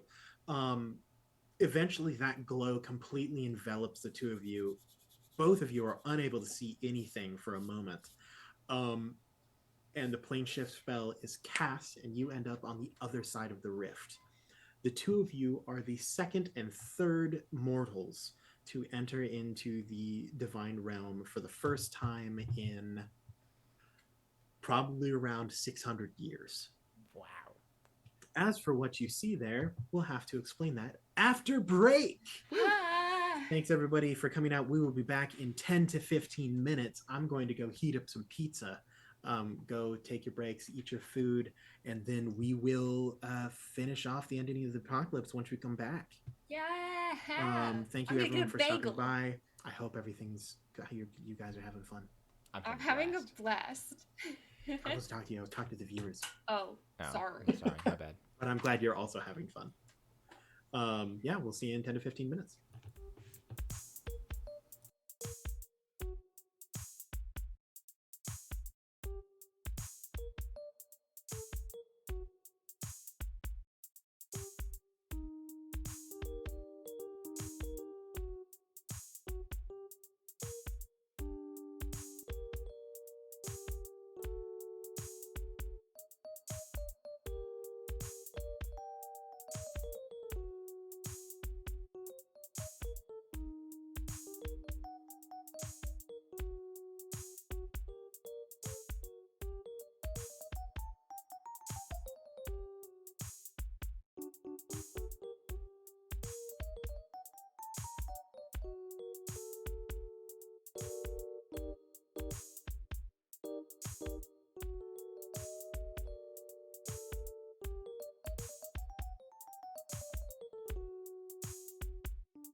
Sup, y'all? We're back from break, 10-minute break. We're ready to get back into it. I hope you had enough time to do whatever you needed to do because the world is ending and I'm here to Woo! finish a story Yeah. and drag these two people along with me. That's right. Yay! One of them is probably going willingly. Yes, 100%. Me. Which one Oh, we don't of know. course, I know it. Yeah. Oh. It's toss the coin. Who knows? Maybe me. Yeah. It's the mystery. So, last we left off, Zavaden and Syrah waded their way through just a sea of pain, sadness, and death.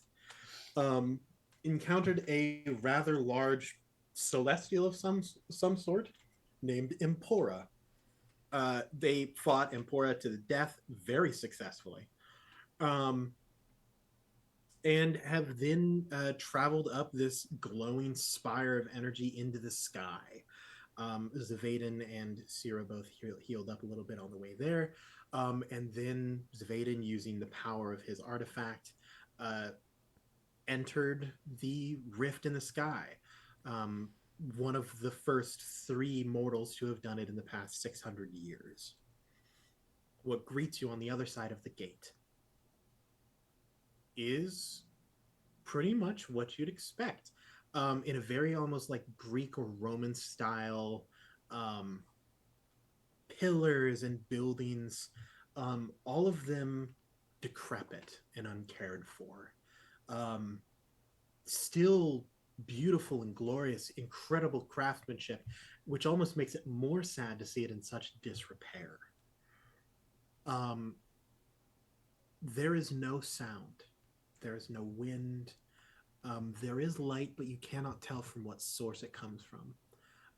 The only noise that you hear around your general area is the sound of dandelions breaking up through the soil at your feet. Kind of a ever-present noise when you're near Syrah. For a brief moment, you don't notice really anything. And then you see a little bit of movement. Nothing like big. It's actually like a stationary creature. You see sitting at the far end of what looks to be almost an amphitheater. There is a dull brown-robed figure, cloaked. Syrah, you recognize this person.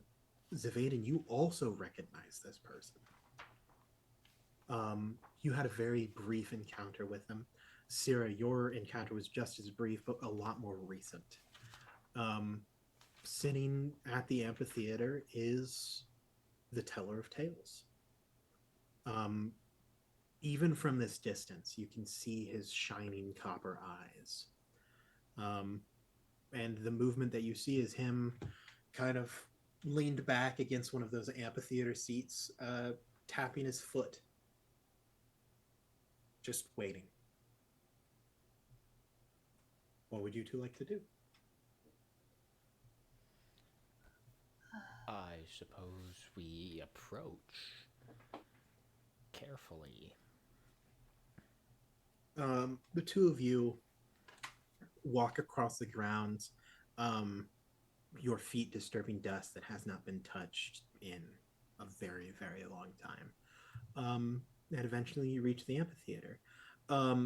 You can tell that the Teller of Tales recognizes that you are there. There is no hostility. Great.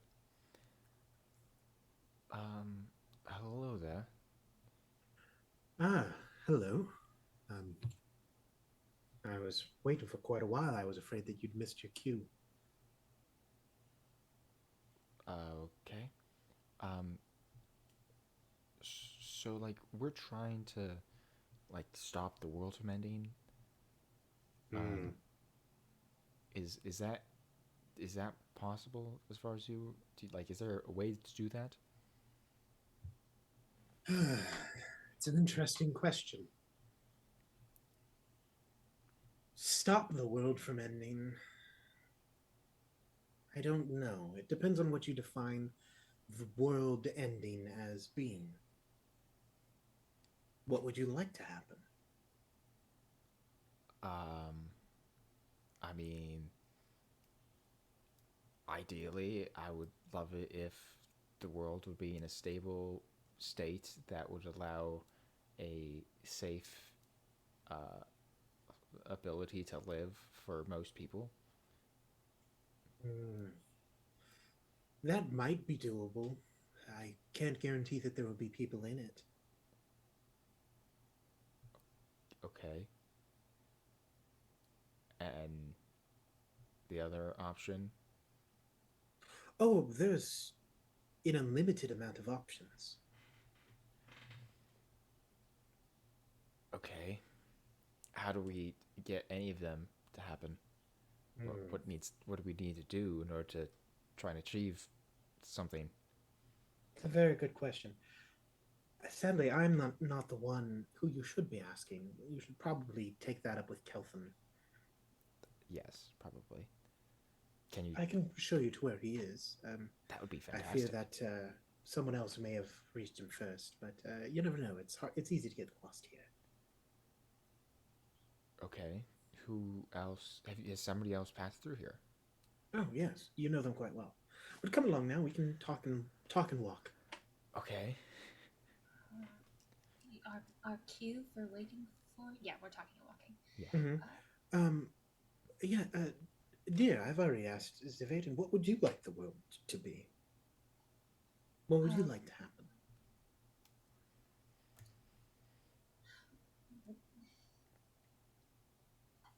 Probably what's best for everyone. What would you say that is?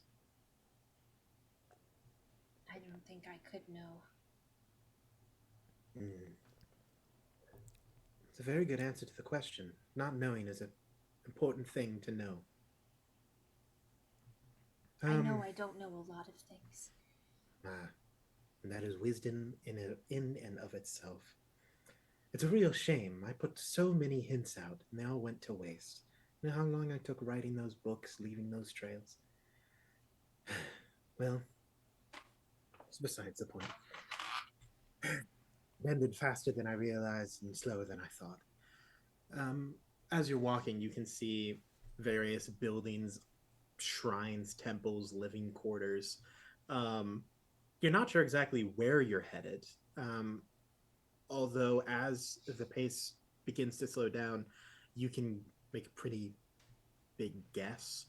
There appears to be a like an open floor shrine held up by columns that would probably take around 10 of you to even encircle. Um, Even from this distance, this shrine is huge. Um, it probably would take up 20% of the promised city by itself. Um, Even from this distance, you can see in the center some creature. You can't quite tell, but you can see there are what appear to be large pillars or spikes that descend into the ground from above. You're not sure if they are attached to this creature, impaling them, or what. Um, you see the teller of tales looks around and he says, it appears as though he hasn't found this place yet. You have a little time to speak with Kelvin, I assume, before he arrives. Um, Scurry along now. Don't worry, I'll be here whenever it ends, however it ends. Right. Okay. So go on. I okay. Start making my way down towards Kelton. Follow.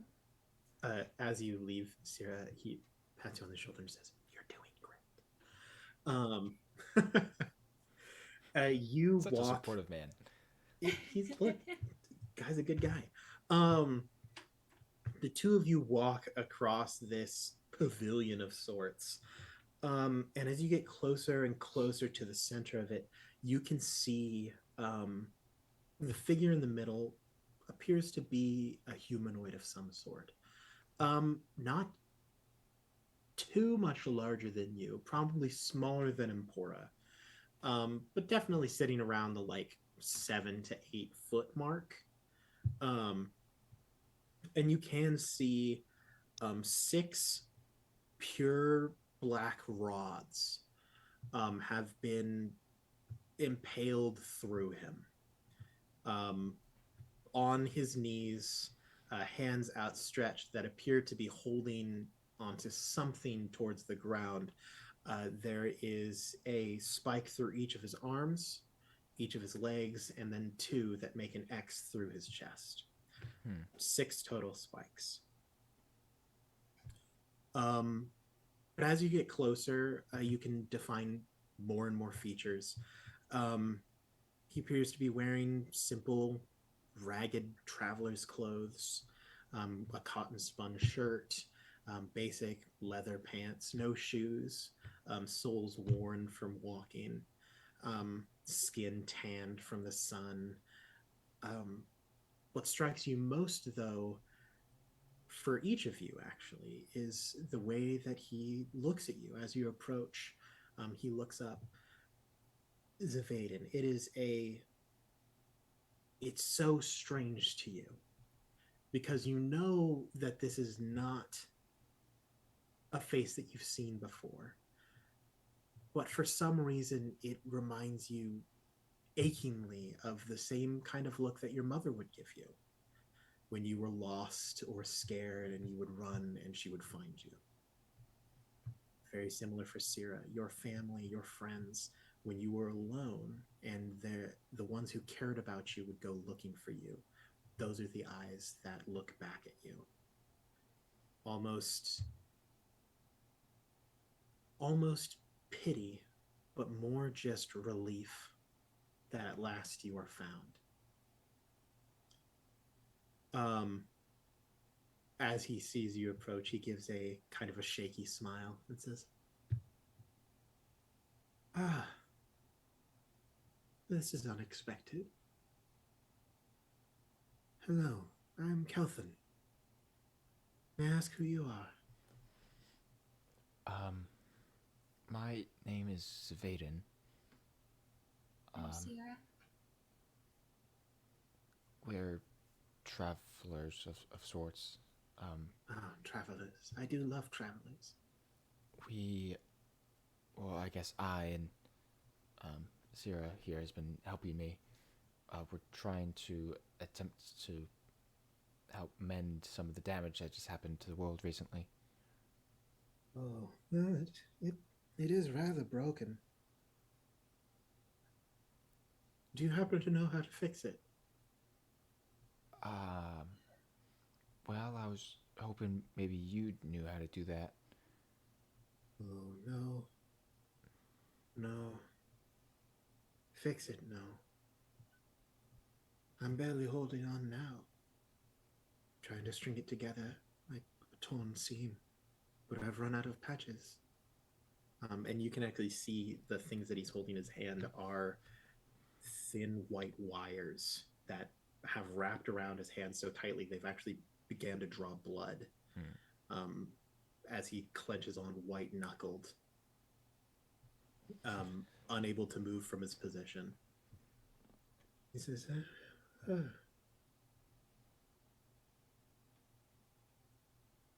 "Are you lost?"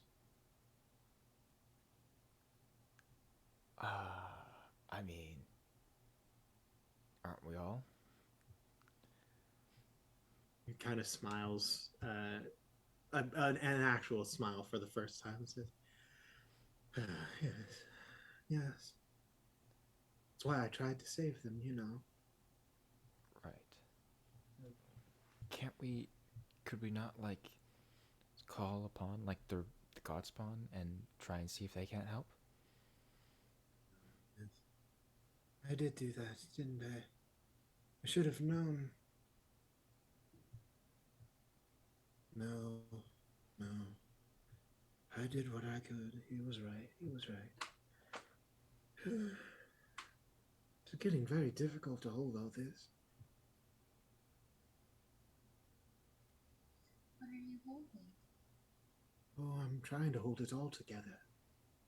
I have been for a very, very long time. They left everyone alone, you know. I tried to. I tried to as well. I thought if I could just close my eyes, I wouldn't see them. And that fool called out to me, and I had to respond. I cursed him for it, you know. It's the greatest regret I have ever done, because he was right. I couldn't have left you, all of you. But he will suffer a far worse fate now, and there's nothing I can do to stop it. There's nothing I can do, not anymore. I mean, like, can't we like take some of those spikes like out of you and like tie the string around that? They do hurt quite a bit. I suppose you could try. What are they? Oh, well, what the gods left behind them, and what my family left when they left, and they left here. And so I tried to keep it all together. There was a lot of business to take care of, but it's so hard when they just. So. What? Why are you pinned here? Oh, pins. Pins and needles, pins and needles. I'm trying to, well, trying. What? Ah, yes, I tried. They were the pillars of life. I tried to keep everyone alive, or at least as many as I could. The first one was the hardest, and I know I promised that I would, but at least it got easier from there. It was really hard to get the last one in when I could only move one arm. You did this to yourself. Well, of course I did. I promised I would. But why? I had to keep them safe. They were all abandoned, every last one of them. Sad and alone. They were my people, my children. I could not abandon them, although I did try.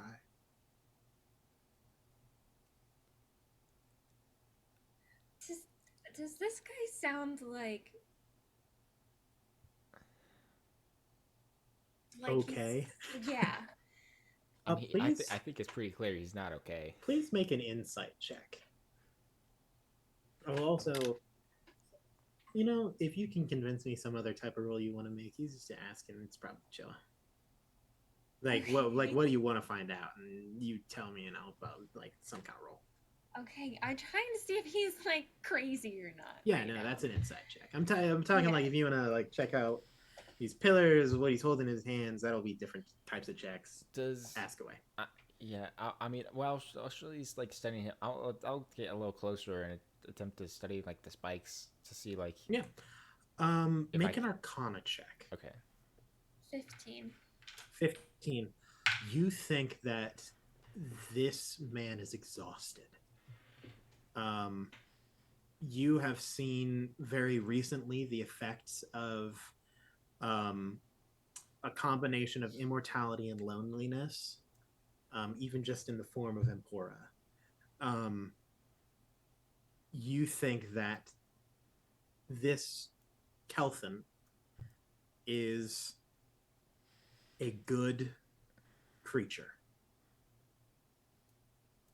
but a very pained one. Okay. Zaveda.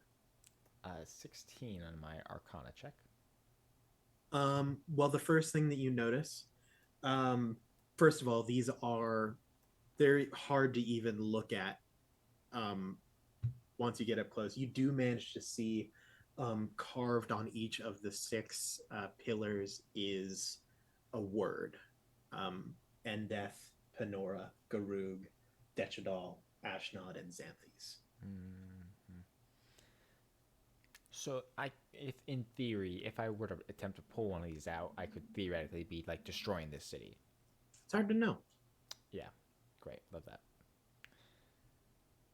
Um, so uh, is there a way for us to help you in Help me how? How would you help me? What would be the outcome? the innocence of this world get to continue to live? Oh, okay. So you do not wish to help me. You wish to help the people down below. I do as well. You know. So we can't. I mean, is there a way for us to help you help them?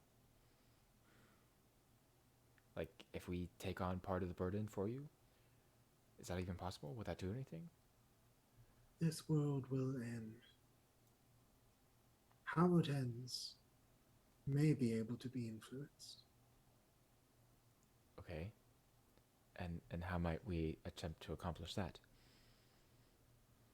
I could change it in some way. It's hard to know the outcome, especially because I will not be there to see it. I don't know if anyone will. But I Okay. could not do it trapped. Oh no. Aaron, why do you do this to us? You didn't tell me that you brought a friend. What? Oh no. We turn around. You turn around. Both of you see someone that you recognize. One of you recognizes this person a lot more. Zavaden. Standing before you, two ornamental chains with a heavy weight at the end that carries in it a glowing flame, dressed in almost a jester's revelry. Stands Brer, your party member, who some stuff happened. He died, saved your life. You brought him to the promised city. A bunch of stuff went down. He went a little crazy, started hearing words and voices in his head, and eventually just left. And also apparently caused the end of the world. You're just easily able to make the assumption that the fireball that you saw leaving the ground and entering the sky, that was probably Brer.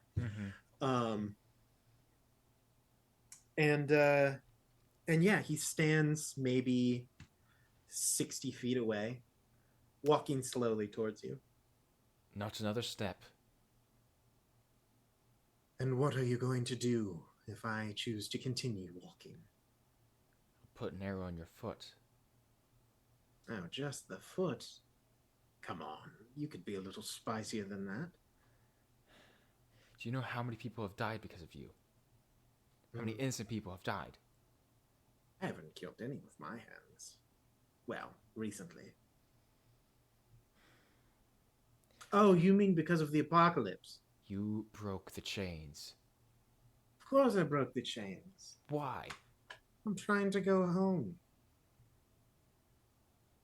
Can I make an insight check? I was going to say, you can make an insight check.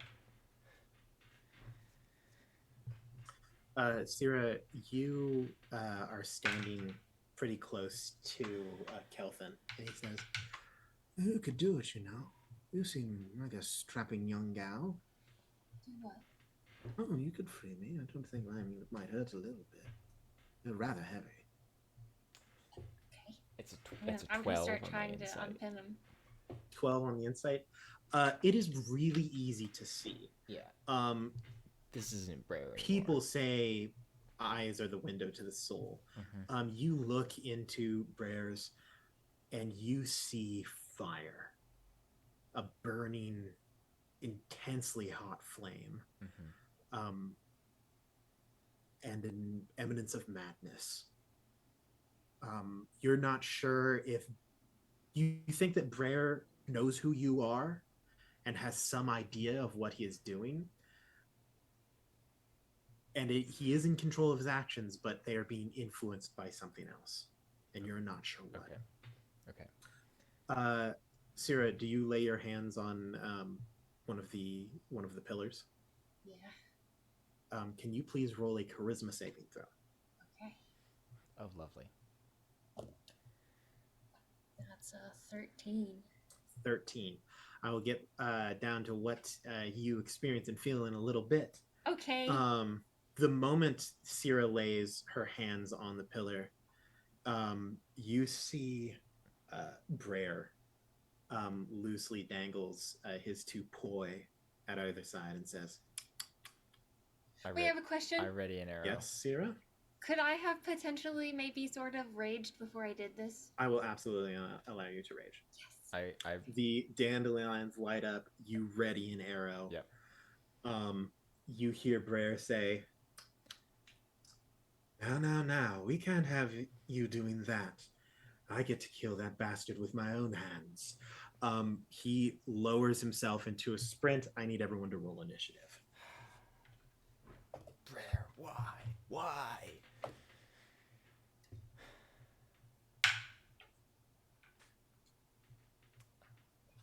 Fantastic. All right, 25 or above to 20. Oh my God. You're not above a 20? No. 19 to 15? 19. I got a 15. Awesome.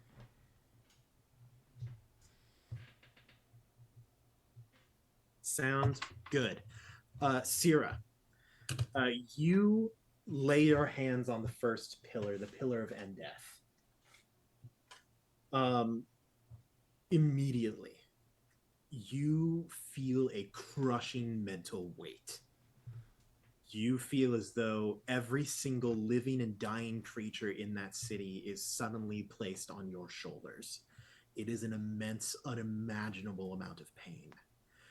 Even looking at it at this distance shoots flaming hot lightning through the core of your being. You take... I lost my dice. There's one. Okay. 22 psychic damage. You cannot remove your hands from this pillar. Okay. You can attempt to remove it, but you're currently, your speed is 0. You are locked on this pillar. Okay. I would like to try to remove it. Excellent. Please roll an athletics check. Something that you're good at. I sure hope so. Yes. Well, I have advantage. Raging. Okay, that's athletics is 29.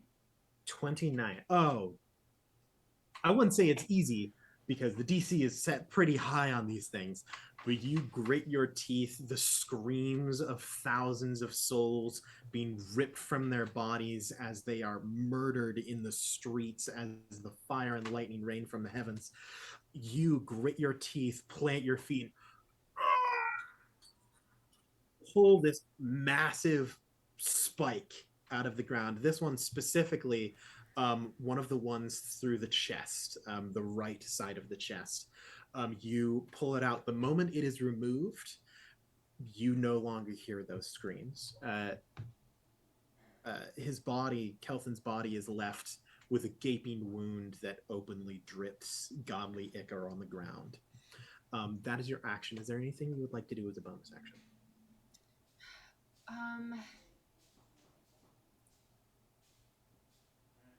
I think I'm going to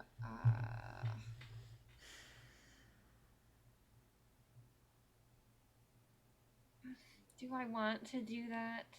Cry.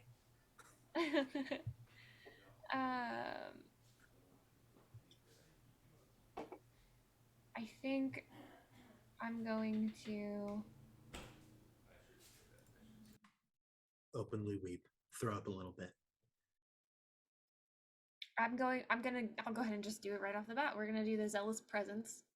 Awesome. So I'm gonna unleash a battle cry. And then does this include me, the 10 other creatures? Okay.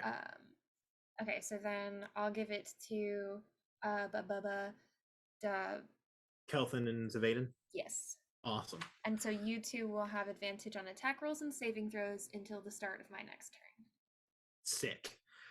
Next up is actually, is that the end of your turn, I should ask? Yes. Sick. End of your turn. Actually, Wait, no, because Zavaden automatically has the thingy at the very beginning, right? as what thingy?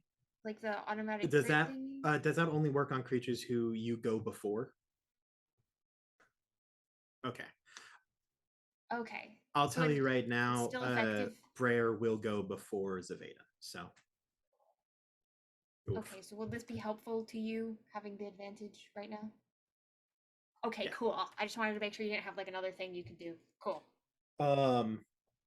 Brer will sprint at you, almost feet not even touching the ground, as he runs towards you, still at the end of Sierra's turn.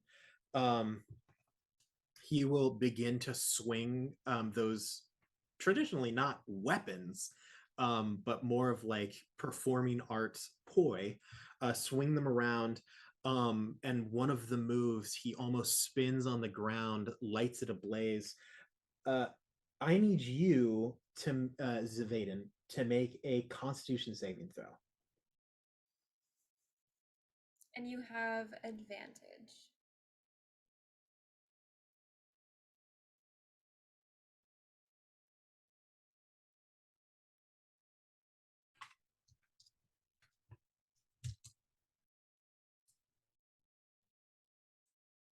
That's unfortunate for your body.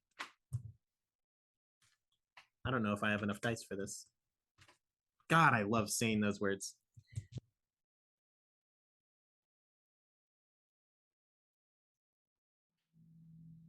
Nope. Oh. Okay. Drew, are you muted? I don't think. Oh, might be muted I on was stream. momentarily on stream. I apologize. There's a background noise that happened. So Okay, so I might struggle a little bit with this because I think I'm a little lacking in dice.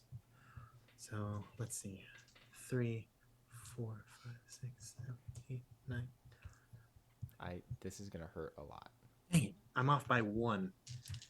So Watch this, Aaron. Please Takes me out in don't one turn. die. Please no. I don't think I can insta kill you. Lovely. I love that.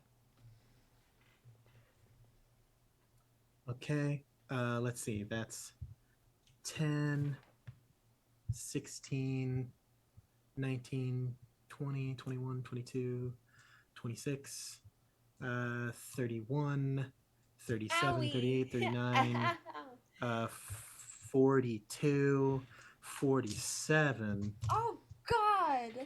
Oh, 47, 55, 56. You take 56 fire damage and are lit ablaze as Jeez. Ow. Now here's a question.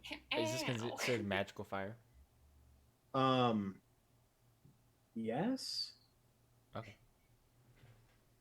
Yes, it is. Okay, for the thing, yeah, it's magic. Now, is the fire that is on me that lit me on fire magical fire? Oh yeah, that's magic. Okay.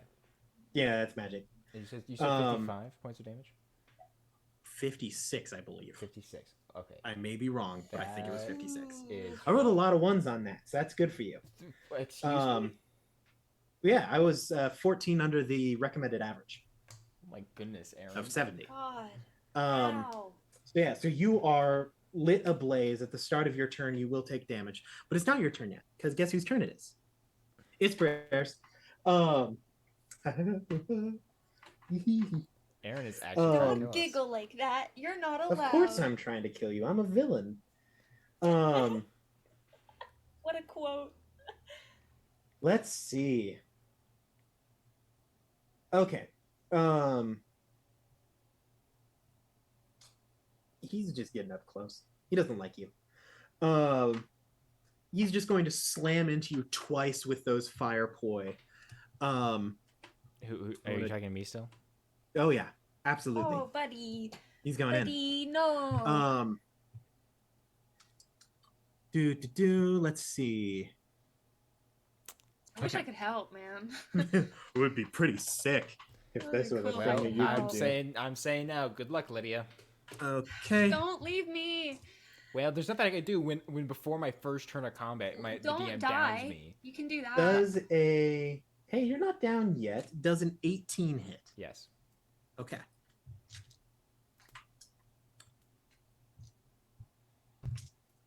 That would be da,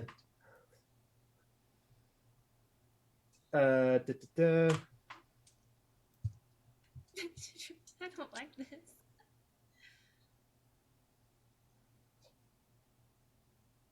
29 damage. Love it. Okay. Great. Also, you don't have the resistant to fire damage, do you? No. Okay, great. And then one more attack. Oh, I missed my box. That will also hit you. Wait, hold on. I looked at the dice wrong. Does a 16 hit you? Yes. God, how is your AC so low? I have leather armor and a +5 dex. God, we never got more than leather armor for you. That sucks.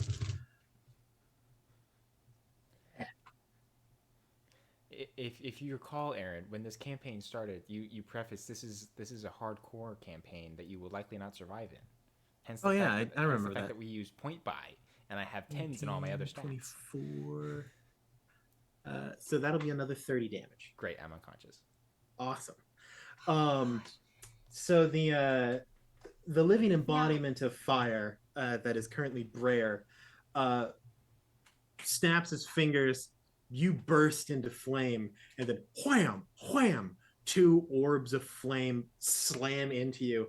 You are flown like 5 feet back, on the ground, just out. Mm-hmm. Drew, you do gain advantage on death saving throws because of my dandelions. Yes, Woo. you will be Remember within. Also, you crit on a 19 or a 20 on death saves. Nice. Because of Syrah. Nice. That is specifically now your turn. Love it. You will take one fail because you are on fire. Now, okay, so to clarify, the things that lit me on fire is magical fire, but me staying on fire is still magical fire. Still magical fire. Okay. Yes. Is there a way for me to put out said fire? With an action. Because theoretically, that would just be patting myself down, right? Yeah. Which, Oh, no. in theory, I couldn't do unless I had magic to do, right? Because that wouldn't do anything to magical fire in theory. No, it'll work. Okay. Look, it's magic to cause it. It's magic when it stays. It's fire.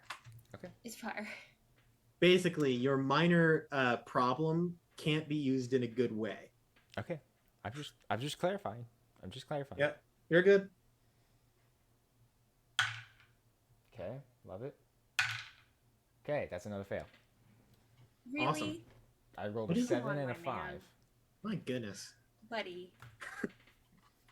That is top of the round. Syrah, Zavaden is not in a great situation. Yeah. Okay, Hence, I have a I will question. die if you don't do something. I'm Yeah. going to do something.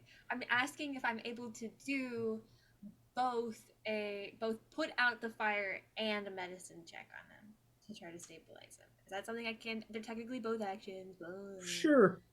Yay, cool.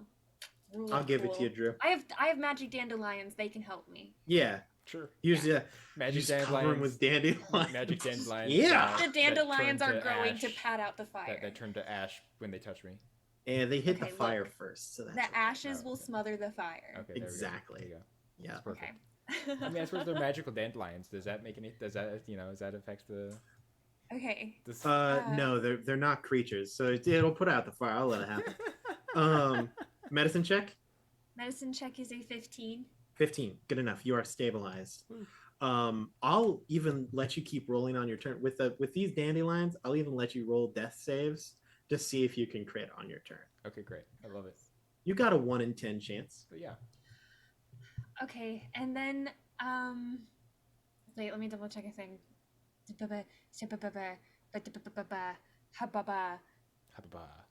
Okay, cool. Yeah, and my rage won't end. Because it's only if I'm fallen conscious or if I choose to end it because of my persistent rage. Yes. Cool. Yeah. So is that the end of your turn? That's all I can do.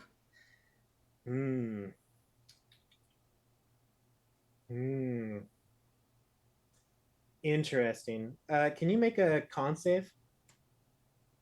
Sarah? Yeah. I guess I could. Okay. Yeah, that's a 27. 27. You see once again Brer, who you've seen before, seemed like a pretty nice guy at the time. Whips the poi around in this flaming dance. Another blast of heat erupts around you. You grit your teeth and bear down. The flames do not catch hold of you. You spit in the face of fire. You are a zealot of the god of the sun. Nice. It is now hold on me. It's now Brer's turn, so that's pretty neat. Hey, buddy. Hey, Uh, Lydia. On the bright side, he only did like 100 points of damage on his turn, so that means you could last at least 2 rounds. Well, here, yeah. That's better than me. Blasts Plus another one because I'm a zealot. That's 200% improvement than me. Yeah, blasts of fire shoot out from these whirling poi, kind of trying to maintain a little bit of a distance from you. Let me roll in the. Oh my goodness, I have too many dice. Does a 19 hit you? Uh-huh. Okay. Oh, I need more dice.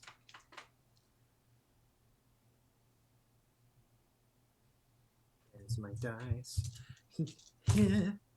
Okay, the first attack will deal 9, 13, 15, 20, 23, 25, 29, 35, 37 fire damage. Okay. Do you happen to be resistant to fire damage? I am. That would be 18 fire damage for you. Yeah.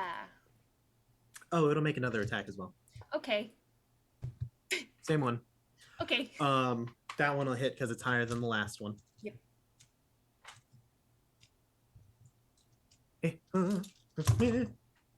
Okay, that'll be 12, 19, 21, 27, 29, 33, 37, 39, 44, half to 22. Cool. Ow. Brer, on the first attack, seems a little upset that you weren't incinerated instantly. On the second attack, he actually seems a little bit joyful, as though he has found a new plaything that won't die immediately. Gross. The joke's on him. I ain't dying. Something who has more Not constitution yet. than Zavaden. Yeah. Not freaking yet. Hey, Zavaden, you want to roll a death saving throw with advantage to see if you can crit? Let's go, buddy. I don't have advantage anymore. Or No, do I you have still it? do. Do I still have advantage because of the dandelions? Because my dandelions. Yep. Well, dandelions, you're within the the dandelions range. give me advantage and I crit on While 1920? Syrah is Wow. raging, the dandelions Dude, encourage these rebirth. dandelions are absolutely goated. Salos is the god of life and death, rebirth and destruction. Salos is like wicked chill, my guy. Hey, I got 17. the sun will rise another day, my guy. It is back. Wait, did you get a 19? No, I got 17. Oh. I thought Hey, you said hey. 19. I got excited. Getting close though. I'm getting close. Syrah, it's your turn. Yeah. Okay. Can I try to get another one of the spikies out? Yeah, you can absolutely make a athletics check. Make a charisma saving throw first. Okie dokie. That's a 17. 17, that's enough. You are a little accustomed to the intense agony of these pillars and spikes. You managed to resist that damage. Okay. Please make an athletics check. Natural 20. Natural 20, easy, not even a problem. You grab Yoink. hold of the pillar named Panora, which would link to the Gleaming City, and you just one-handed rip it full out. This one being Kelthin's right hand.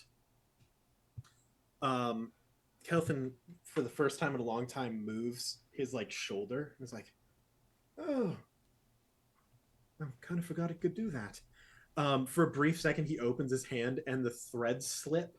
He's like, oh, and managed to grab hold of him. End of your turn.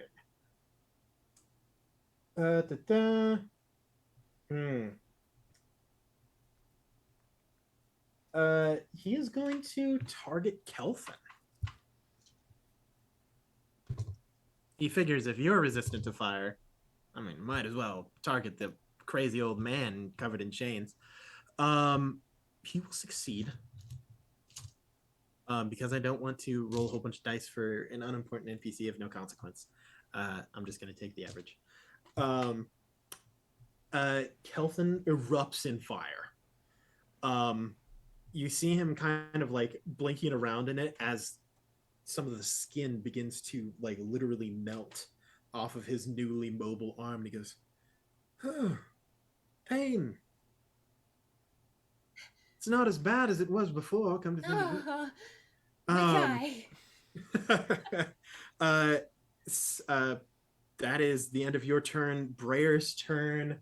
He'll keep after you on this one. This one just straight up a good old-fashioned fireball. I'm going to need both you and Kelthin to make a save. Zavaden, you will be out of the range of it. He's not too concerned. What save is it? I mean, I'm a dexterity. he literally Okay. decked me before I even released my arrow that I had at the ready. Yeah. Like I'm no threat. Yeah, Can I Brayer's see this? kind of bonkers. Yes, you and it's Yeah. magic, so you have advantage on it. Yeah. Hey, I don't suppose Syra also has like evasion, does she? No. But I got a dirty 20. That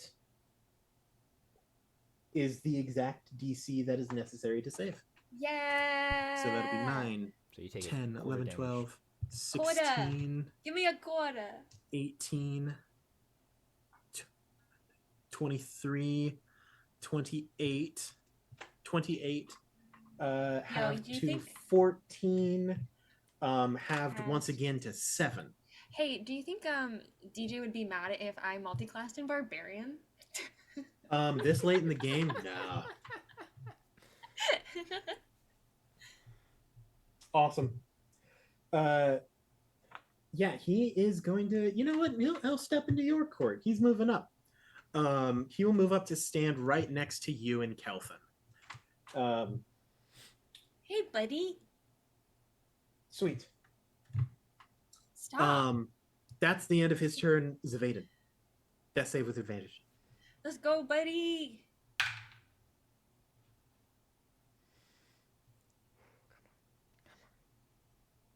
Come on, Come baby. on, Drew. Come on, baby. Oh, that was really close. Hey, we're getting there. What'd you get? We're getting there. Well, I got a 14, but I say close because 14 is right next to 20. Right next to the ones. We're almost there.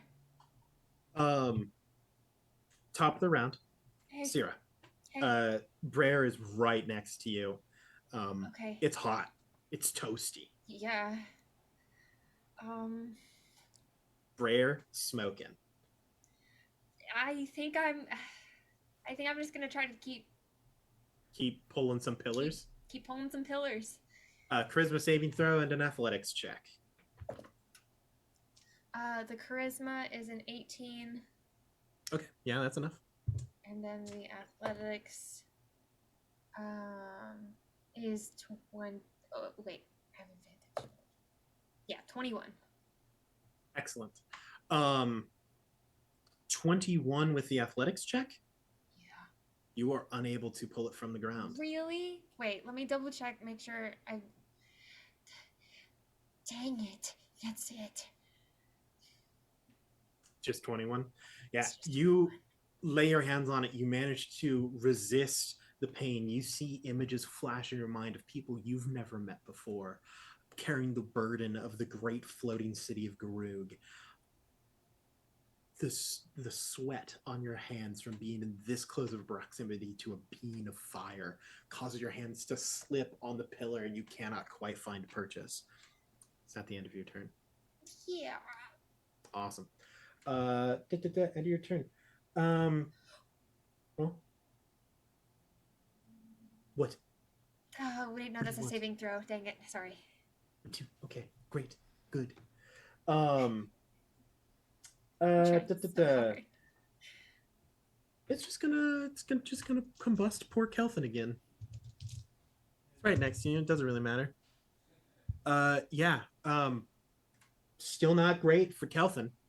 Even being in the proximity of Kelvin, it is actually kind of difficult to be nearby because just so much heat is emanating off of this burning body. It is Brer's turn. He's going to make 2 slam attacks against you. Okay. First one does a 17 hit. Meets it, beats it. Okay.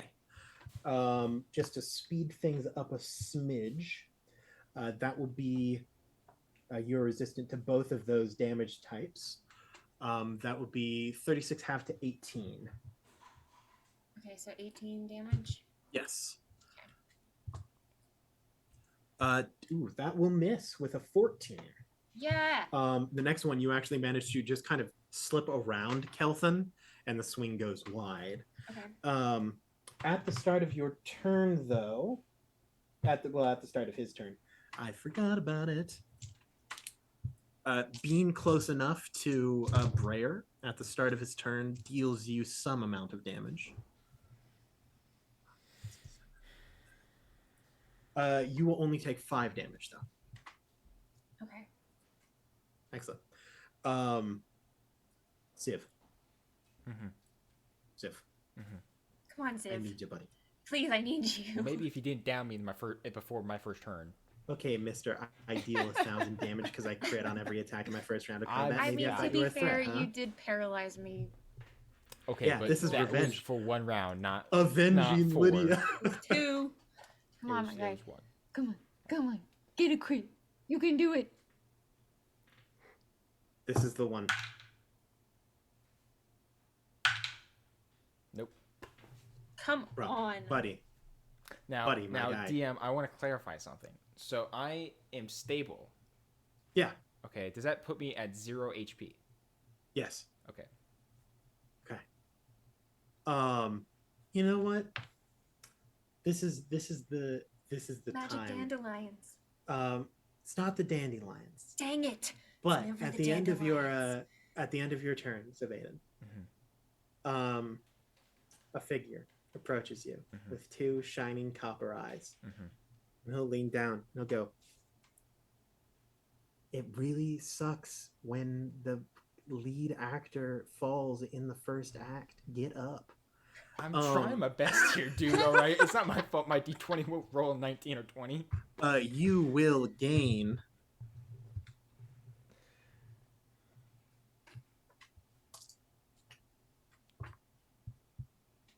100 hit points. Just say 100 hit points, please. I beg you. 17 health. Good enough. It's just a high. Gosh dang, not a cure wounds. What's the other one? The D4 word of healing. Healing word. Healing That's the word. one. Yep. Great. He's just like, get up, and you're like, Get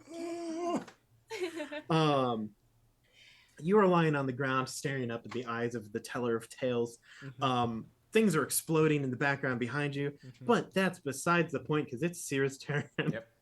Okay, is there any way that I can, like, I know I can try to grapple. Can I try to restrain? You wanna try to restrain the living entity of fire? Yeah. Ah, oh. You could sure try. As a I'm gonna DM tell you right once now. said. He has immunity to being restrained. Okay. Can I? That's unfortunate. Can you knock him prone? I don't have He's immune to anything prone. special for that. Dang it. What He's about fire. what? And he's literally just fire. Pretty much. Yeah. The closer you are, you can actually see slightly through Brer. Okay. All right, Brer. You and I. So can I? Is he immune to being grappled? No, you can grapple. Seems like you can grapple at least. Is there? Can I try to grapple, pick up, and walk away? Yeah, sure. Okay, that's what I want to try to do. I just want to get us to walk away from this. Just walk out the building. All right, I would Zavaden, like to leave. I need your help. You will automatically take Yes. some damage from touching him. That's fine. 8, 14, 16, 20 half to 10. Okay. And then contested grapple. Grappele. That will be a 23. I got a 27. Nice. You just well, just then- grab him. You will only be able to move half your movement, which I Okay. think is probably 20. 20. Because you have 40 movement speed. Are you just leaving the vicinity? Yep. Excellent. I'm getting him as far away from Zavaden and what's his What's his bucket? Kelvin, Yeah, that's the one. Yes. Yeah, you can absolutely do that. Do you have anything else you would like to do at the end of your turn? Please stop hurting my friends. No,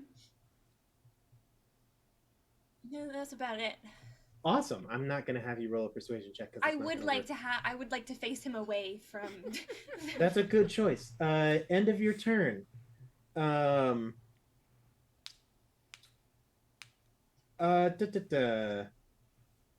We're just going to have you make a con save. You're pretty good at him. Okay. Dirty 20? Dirty 20. That's not enough. Dang. Because I don't want to roll 20d6, I'm just going to call it 70. Okay. Have to you for 35. 35. Okay. Yeah, you burst into flame. You are also considered on fire. You will take damage at the start of your turn. Okay. It is now Brer's turn. Brer will enter his fire form. He will simply slip through your grasp and return to Kelvin. Also at the start of your turn. Buddy. I hate this guy. Just turns into a fire elemental. He's a living embodiment of fire. I hate this guy. 12, 16, 17, 19. 19 damage, have to 9 for you. 9 damage to you, Sierra. And then he's just going to light Kelvin on fire. Kelvin isn't looking too great. He's under a lot of stress. Both of those will hit. Excellent. Okay. Yeah, Kelvin is in pain. Yeah. Slightly more than he was previously. That's the end of Brer's turn, Zavaden. Okay. I have a couple questions. First of all, Yes, I might have a couple of answers. How bright is it in this room with the living embodiment of the sun in here? Very. Very? Okay, great. There are so many things causing light. There's no dark corners. No. Great. There's barely any corners. Okay, great. Second of all, does the living embodiment of the sun being present along with a cult leader of the sun count as a new dawn? Yeah, I'll let you use your oath bow again. Great, love it. Okay, good. Time doesn't pass in the celestial realm. You're good. Okay, and then how far away is Syrah? Syrah, 20 let's feet? see, 20 feet, give or take, maybe more like 30, because there was like the That's distance. unfortunate. How far did you want Syrah to be? Well, okay, I'm not gonna be honest. My attempt was going to be to go over to Syrah and hide behind her, but I can't do that if she's that far away. Because you have to stand up from prone and stuff. Yeah, so that's rough. I stand up. I have 35 rounded down to something. I have basically 15 feet of movement. Mm-hmm. Like 17 and a half feet of movement. Yeah, call it 20. Why not? Sure, why not? So that's. Is there any cover? I will absolutely allow you to hide behind Kelvin. Well, I can't hide from Brer behind Kelvin, can I? Yeah, you can. I mean, why not? I said you could. Would I get? He's a big guy. There's big pillars. Would I He not literally has get? pillars stabbed in Would I him. not get caught on fire? No. Okay. It's magic fire. It doesn't spread Would like I that. have It's very focused. Okay, and I would be like 10 feet away from him. Drew, from fine. okay. You don't get to hide behind Kelvin. I'm Just just- take when you get it. I'm just kind Hide. of clarifying all the questions Hide, that way I my don't guy. look like an I idiot. will make sure to Hide. tell you if you're going to take damage. Don't you worry about that. Well, I wasn't worried about the damage. I was making sure that I wasn't going to get disadvantage on my attack roll. Ah, you're good. Okay, great. I will attempt to hide behind Kelvin. You got it. Make a stealth check. Be a sneaky guy, please. Oh my goodness. Well, there's the natural 20 we've been waiting for. Hey. Yeah. So you that's yeah, that's a you 30 you something. pull a Pink Panther, and when you like walk behind, and then somehow your other part of your body just doesn't show up on the other side of it. Great, love it. Yes, Syrah? Hey, since I know this was a bit ago, but since the Vaden healed, can you get an extra D6 from? I already gave it to him. Okay, cool. That's true. I didn't know if it had already. Speaking of, Yep, I'm gonna. that's what I'm here for. Ooh, nice. Thanks, Aaron. So, guys, I'm up to a whole 27 health. Yep. Let's go. Also, did you heal an extra 2d6 at the start of your turn? Yes, that is what I just did. Awesome. Um, His bow. It does stuff. I'm gonna attempt to attack him now. Do it. Uh, Do it well. let's see. So I already used my bonus action, so I can't Hit him with hide much behind damage. him. So yeah, I'm just gonna. Oh, let's see. Do I think his AC is high? Probably not, right? I mean, sure. We're gonna attempt it. We're gonna take a -5 penalty. I suggest you do something. And I will attempt to hit him. Awesome. Okay, so that is a 23 to hit. At 23, yes, that will hit. Great, wonderful, love that. I will make him my sworn enemy. Awesome. Figured you would. Yeah, you know. That seems like a smart decision. Yep. Okay. I'm so stressed. I'm doing math in my head What math for what? for my turns. Ooh. 7, 8 plus 6 is 14 plus 10 is 24 plus another 10 is 34 points of damage. Excellent. And then I will attack him again. No, wait, no. I'm sorry. I lied. 34, The first damage has been dealt. 34, 35, 36. First blood. I'm sorry. 41 points of damage. I apologize. That's more damage. Yeah, That's a extra whole- 7 points of damage. Yep. Thanks for that. Yep. And then my second attack. Yep. I'm ready for it. Okay, that is a 19 plus 12 is a 21 to hit. 21 to hit. Yes, that will hit. Great. Good. Strike me down. Okay. Okay. Oh, so are you adding sneak attack damage to this? Yes, that was what this extra 7 Okay. was from that Gotcha. last attack. Okay. Shoot, what was it? 3 and 4. Quick math. 9, 2 plus 2 make 4. Minus 1 is 3. Quick math. 15, 25, 35 points of damage on that second attack. Awesome. And then I'm gonna how much movement did I use? to get behind Calvin? All of your movement. Great. Okay, great. Just Okay. all of it. So much movement. I'm just gonna crouch. I'm just gonna crouch behind. Mind you, it's like you, Kelvin, person. Yep. Like it's like, yeah. And then I think that is all the things that I. So and just to remind. So he lost his true sight, his magic resistance, and any damage immunities or resistances. Yes. There You we are go. absolutely correct. That is the end of your turn. That is back up to Syrah. I've made a plan. Things are going in. I'm so excited because I think I was really stressed, but I figured out a way to fix Kelvin things. looks at All you right. with doughy, pained eyes. I'm on it, my guy. I'm going to go for the pillar again. Do it. Okay. Pillar up. Pillar up. JoJo's theme plays. Pillar And man. that's a freaking 29. Now, here's a question. Yeah. Did we Easy. Stab Rare with one of the pillars. I don't know. You grab hold of these, just yeet it into the sky. Can I chuck it at Brer? Sure, absolutely. I'll let it happen. Make a attack roll with no proficiency. Okay. So it's a strength You got attack it, roll with Lydia. no proficiency. You got it, Lydia. You throw the city of Garug, the floating city of Garug. So wait, do I get to add anything to it? You get to add your strength, but not your Okay, proficiency. my strength. Unless you happen to take Tavern Brawler. I got an 11. 11? Yeah, you throw it and it just kind of goes like through his body. All right. And then for my bonus action, I'm going to end my rage. Ooh, Oh. your rage My ends. turn. It's my turn.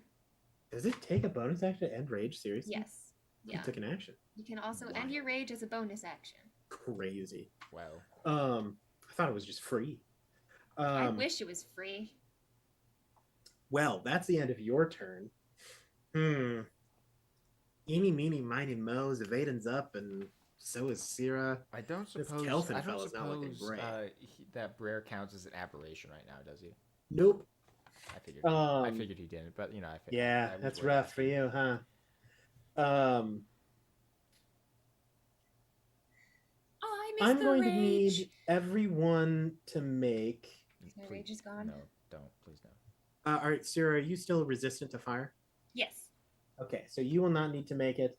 But Kelvin and Zavaden, you will need to make a Constitution saving throw. Are you sure it's not a dex save? I'm just wildly sure. I don't know if it's possible to be more sure of the type of save than I am right now. For sure. Ooh, look at that. Nice. How you doing? Well, I rolled a 19 on die, No, so 19. 19. That still fails. Yep. You will take 3 damage and suffer 1 level of exhaustion. Oh. As a rippling wave of heat expands for 300 feet in all directions. Syrah, you're like, ooh, the light breeze.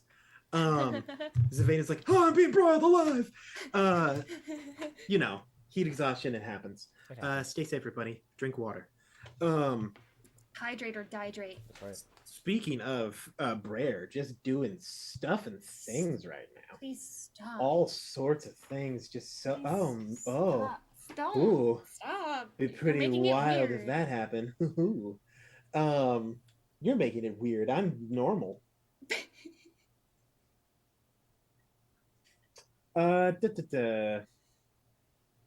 We're just gonna throw down something. Oh, geez. I had a sudden urge to cast haste, but I don't think he's gonna do that. Just some slam attacks. One of them, let's give it a shot towards Zavaden. First one towards Zavaden. Why not? He's gonna move around. Zero. Okay. Let Ziv live. Let 14. Ziv live. That will miss. Okay. The next one's not going Let towards Ziv. Ziv live. It's going towards Oh. Kelvin. Kelfin's No. taking it. Stop. Kelfin's hurting. Kelfin is not I'm great. Why? Leave him Kelfin alone. is not in an Leave him excellent alone. position. That is the end of Brer's turn. It is Zavaden's turn. Okay. He's in front of me, Yeah, he's just right next to you. so I'd have to back up unless I want to take disadvantage. Yes. Okay. Do I think Brer's good at wisdom saving throws? Am I able to give flanking? Yeah, sure. I mean, he's probably not good at wisdom saving throws, right? In theory. I mean, he's being corrupted by a. I mean, you remember By a strange Brer entity. back in the day. You wouldn't say that he was exactly known for wisdom. He was played by Eureka. Sure. Zing! Talk to him. Don't talk to him. Stop him. Okay, Try diplomacy. I'm going to, as a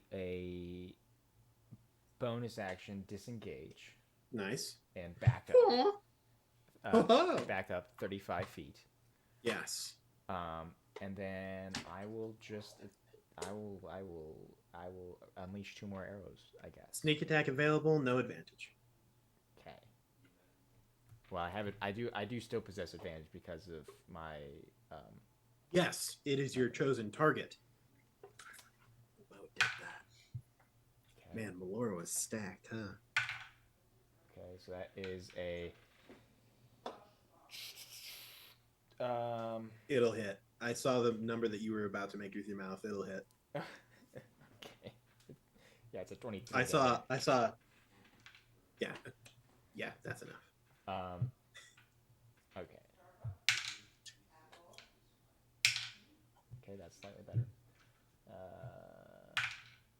Okay. I like this combat. Okay. I'm glad that you're liking it. 10, 12. I like being barbarian. I am barbarian. I like it. Also, Lydia, have you been rolling those athletics checks with advantage? Hmm.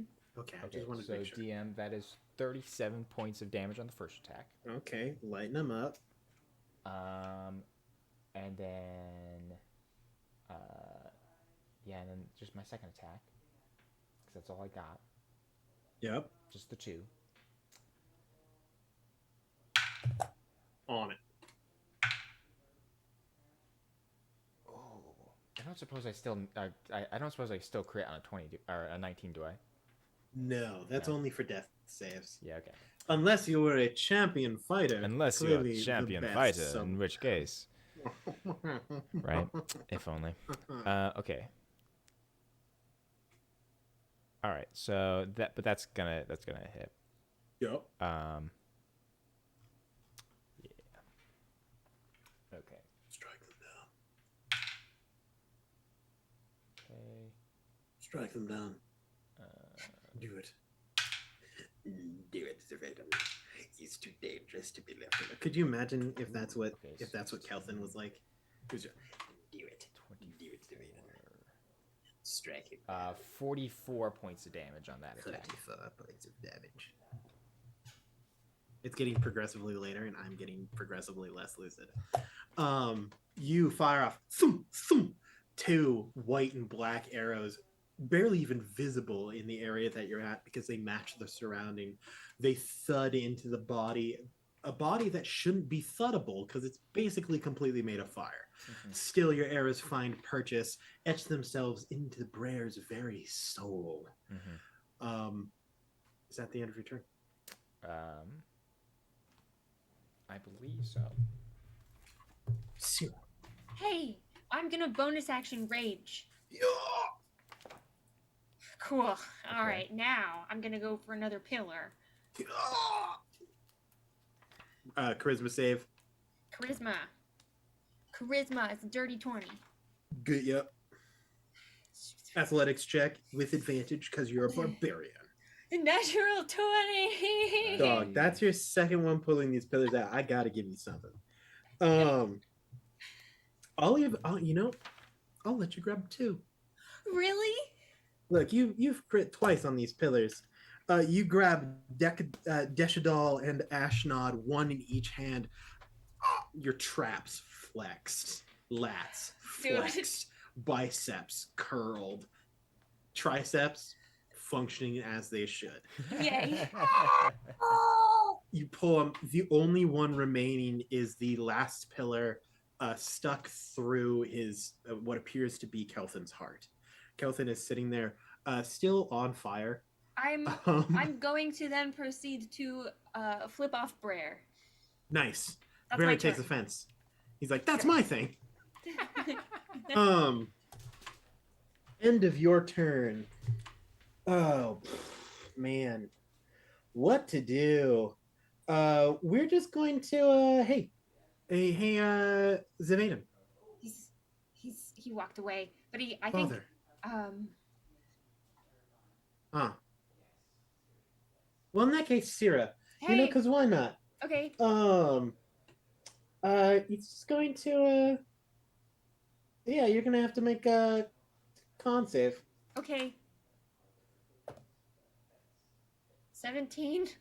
That is not enough. You I are going to figured. take halved to 35 damage. 35. Okay. 35. Cool. Plan is working. Plan is where are you at 0? I want to know. No, I am not. Okay. But I nice. really want you to bring me down. Zavaden, turns out, Drew, it is a good tactic to just leave. Yeah, In it's case him you're with a really about good to take strategy. damage. That was a If really you good just strategy, leave the my screen, guy. I'll target Lydia. That is the end of Lydia's turn. It is Brer's time to shine. He's coming at you, Zavaden. No, he's going after Syrah. Okay. That's what he's gonna do today. Do it. Do it. He is going to enter into your area. Hey, man. You're going to take a little bit of damage. Okay. You're going to take 6, 7, 8, 9, 14, half to 7. Okay. 2 attacks, 2 slams coming at your body, Bring it. at your face, at your mind. The first one will hit. The second one will a 19 hit you. Yes. Excellent. Let's see. That will be 36 plus 36 is 72. Well, it's just 36 because you take half from all the things. So you'll take 36 total damage. I went down to 0, which brings me to 1. Yep, you are at 0. Wait, oh yeah, because you're an orc. Orky, how much health did you have? I had 17. Okay, so yes, you will. You'll have to do twice, I believe, because the first one will deal you 18. Then the second attack will also deal you another 18. So Okay. So first now one brings you down to 0, yeah. then you're at 1. Yes. Second one, So then now you're chilling at 0. Now I'm at 0, but I'm still up. You're like, yeah. That's Brer. Brer's attempting to murder you. That's the end of Brer's turn. Hey, Zavaden. Drew. Zavaden, come on, man. I'm at 0 hit points. But I'm not unconscious. Well, I was gonna say that's what I was double checking the mechanics of that ability real quick. Yep. So I got You're you. good Don't until worry. you suddenly aren't. Yep. I got my abilities. Yep. Don't worry. Yep. You're good. Okay, it's me. Yeah. Okay, I'm gonna. Okay, and he's not right next to me, but he's right next to Syrah. Yes. Okay, great. You have ample range. I'm going to unleash my first arrow. Mm-hmm. Because that your bow makes that sound every time you fire. Okay, so that's another 19 on die, so that's gonna hit. Yeah. It's a good one. Whoops, come on. In the box. There we go. Okay, so that is...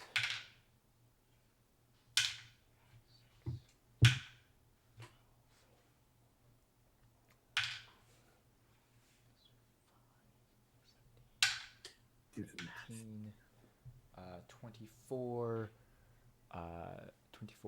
34, 44 points of damage on the first attack. Okay. And then I'm going to bonus action cast Lightning Arrow again. I like it. And I'm going to attempt to hit him again with Nice. another arrow. Attack. Do it. Do it now. Goodness, dude, that's my third 19 on die. Okay. Strike him with your arrow. Stop. Okay. Okay. Okay, so that's 9, Ah, 12, 12, 22, I have so much 32 adrenaline. points of piercing damage, and then 32, an okay. additional, 2,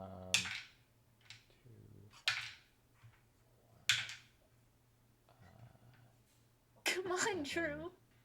He's doing math. 15, math and then faster. an additional 15 points of lightning damage. So that totals So that totals to 47 47. on the second attack. Awesome. That means that Cyril will also have to make a dex save. Sierra will also have to make a dex save.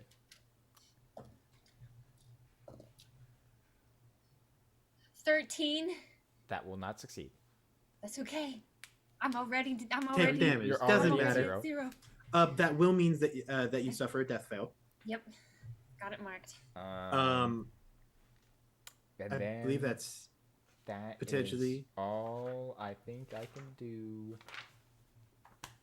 awesome. Question, Sarah, you took damage from the Constitution saving throw a little while ago, right? Which one? The DC 21 one that you took probably 35 damage from. If you told me to, yes. I believe you did. It's the one that it took at the end of your last turn when when Drew left the screen. Yeah. That one, awesome. I think so. So, start of your turn, you will take X amount of damage. Okay. Bonk. It doesn't really matter the total. Yep. You take one fail, Yep. but it is the start of your turn. I'm gonna get this last freaking pillar out. Do it. Okay. Do it now. Okay. Okay. Okay. Okay. Okay. That's a 23. 23. Honestly, dude, Zealot Barbarians are nuts. The barbarians are really good. Because even when Sierra hits Three three fails. fails, she's still not dead. Yeah. It's pretty good. It's insane. 23. Yeah. That's the one. Your hands are on the pillar of Xanthes. You grit your Wait, do I teeth. need to make You're on fire. charisma? Oh, you do need a charisma save. That's a Okay. very important question. Please roll a charisma save. Charisma was a 14. You take your third fail. Okay. That's okay. I'm still here. I can't die yet. I refreshed my rage for a reason. Let's go. You grit your teeth. That was really well done, by the way, Lydia. Thank the you.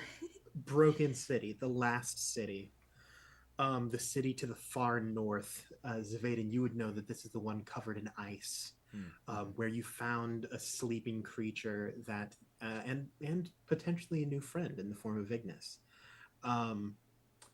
You feel the weight, the crushing weight of thousands of tons of ice in the bodies that lay at the bottom of the frozen ravine. Deep below that ice, the hidden drow, the healers of the city. You feel their weight. You grit your teeth. You bend at the knees and lift not with your back, but with your legs. You thrust with all your might and boom, rip the final pillar out of the body of Kelthin. For the first time in perhaps 1,000 years, Kelthin stands.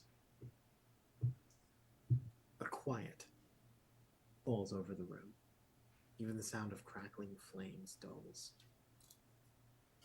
For a moment, it is as though everything is in a haze, and your ears are popping, like you're rising into a new altitude. And you see Kelthin turn to Brer. With a clarity in his eyes that you had not seen before, still clutching those thin white wires, blood dripping down each one as they're wrapped so tightly around his hands. And he takes a step, a single perfect step towards Brer. And he says, Mix, I'm so sorry. You've been alone for so long. The both of you have been. But it's time for you to go home. There are those who wait for you.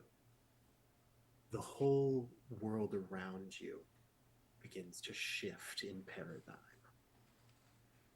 You see images, different for both of you. Syrah, they matter, but I frankly don't know what they are. I do know what Zavaden sees. Images of the people that you care about, friends and family. They appear to be almost in current time. You see Monitha floating above the city of Garug, holding living lightning in one hand, tossing it down into below the cloud level towards things that you can't see. You see standing on like an air like schooner, your father, one metallic arm and metallic leg planted onto this stone ship, firing off what appears to be a revolving crossbow. You're not sure where he got it, and you're pretty sure that a blind man shouldn't be using it. But it appears to be very effective. It flashes over to your uncle, fighting alone, surrounded, now overwhelmed with the amount of small bat-like creatures coming after him, and still he shouts, "Ah, have at thee!" It's thrusting, trying to shield the children below his cape the best that he can. And then it flashes to others that you know. Q. He appears to be in some form of combat with someone that you witnessed during your battle with Gareth. One of the leaders, the paladins that were at his beck and call, a young girl. You don't recognize her, but you see that Q does as tears stream down his face. You see Chant, body made of wood and metal, as he, in one hand, launches an electric blade across the battlefield as it cuts down his enemies, and in his other, he flips a coin into the air, calling upon the god of luck and trickery. Jonathan is still dead, but it is peaceful. But in the distance, you follow that stream of electric blue up, up, and up until you see another body. This one not nearly as peaceful. Instead, a writhing, molten centipede curls around the body, the lonely alone again. And as that electric blue joins its body, it sends a jolt through it, and it begins to rampage, destroying everything in its path, killing anything that it sees that it moves. You see a face that you haven't seen in a very long time. Baird, that dwarf that was with you just for a moment, fighting somehow still alone in the forest, residing at the temple, where you can see he is fighting right alongside the 13 silver riders of Salos, attempting to push back the gnashing maws and claws of those that assail against them. Finally, you see Elijah, or as you mainly knew him, Jamal. In one hand, purple and green flame arcs down his arm as he casts it among the enemies, a blade made of pure grass and thorn whipping around in his other hand, and then piloted by two ghostly arms, a quarterstaff, whacking apart anyone who dares to come close, and every once in a while hitting Jamal.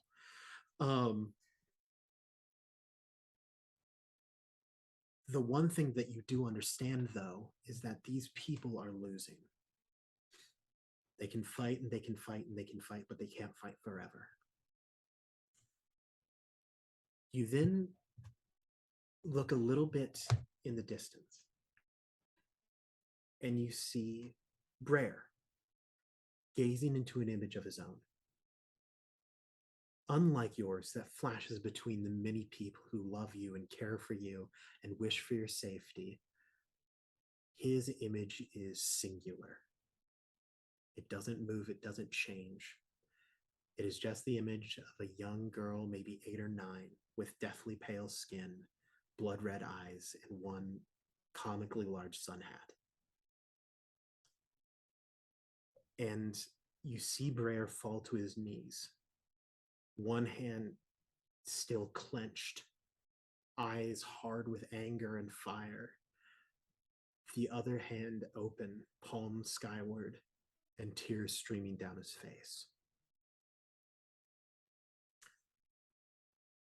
There is nothing but the sound of weeping, and then the sound of footsteps as Kelvin walks towards you and says, as he appears at your side, I can't stop the end of the world. No one can. You can't, no matter how much you wish it to be. No matter how much Sira swings around that hammer and prays to her god. Not even Salos can end it. People are in pain. Sometimes the best way to go about it is to let things run their course. I can try to save a few if you would like. I can't guarantee who it will be, but I can try. Please. Now I have a question for you. Oh, well, perhaps I don't, but Vanthan does. And you see a man with shiny copper eyes step to the other side of you. He says, "Hey there. I guess you're the final actor standing on the stage. Now my question is, I know that you want to save as many people as you can, but what about you?" What do you mean? What about me? Well, you got a couple of choices. What do you want for yourself?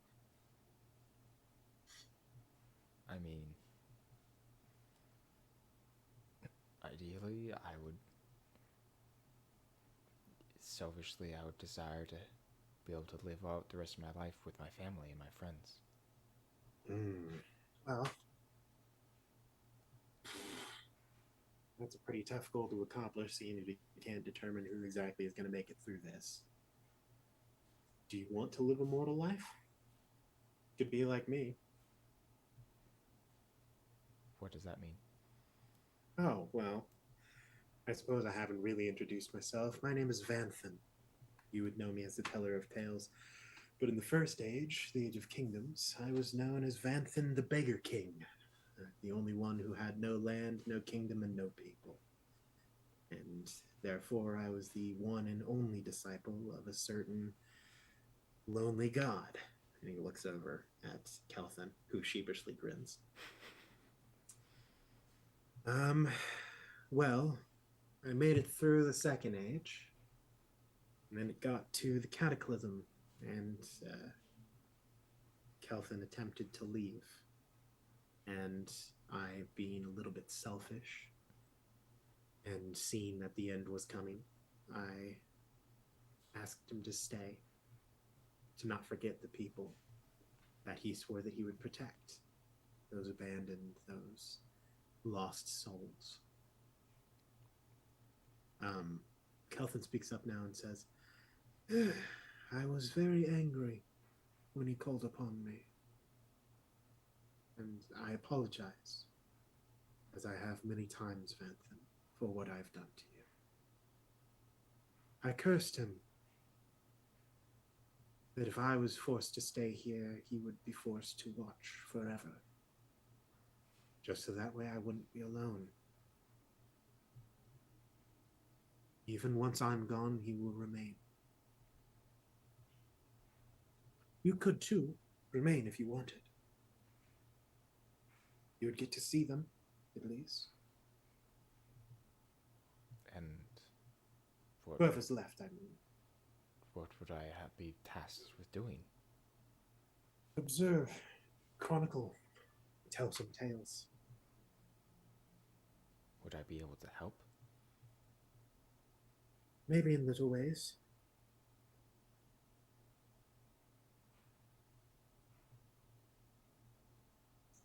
You hear Vanthan speak up. Says, "It's not all it's cut out to be. I tried to warn the people, you know. Those stories where I walked over the first wall of the Promised City, those are real. And I warned Gareth that if he continued down that path, it would not end well. And he feared me, as he should. But I couldn't change anything. Well, then, humbly, I will pass on the offer. You see, Kelvin gives a bit of a smile and says, "You don't need to be humble about it. It's probably the right choice.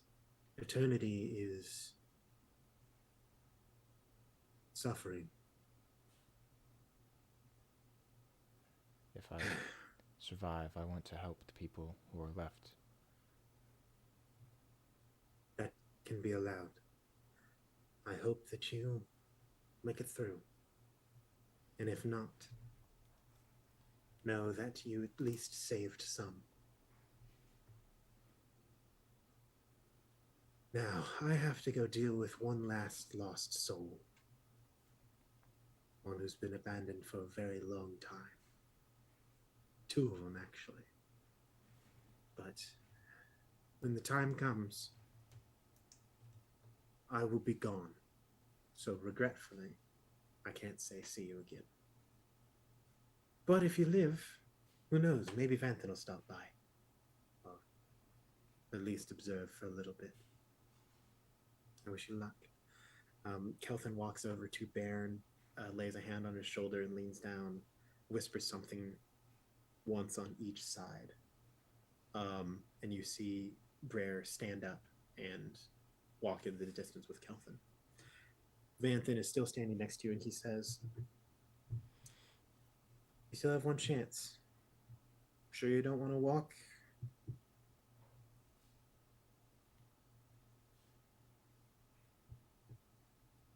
"Well, I'll send you back then.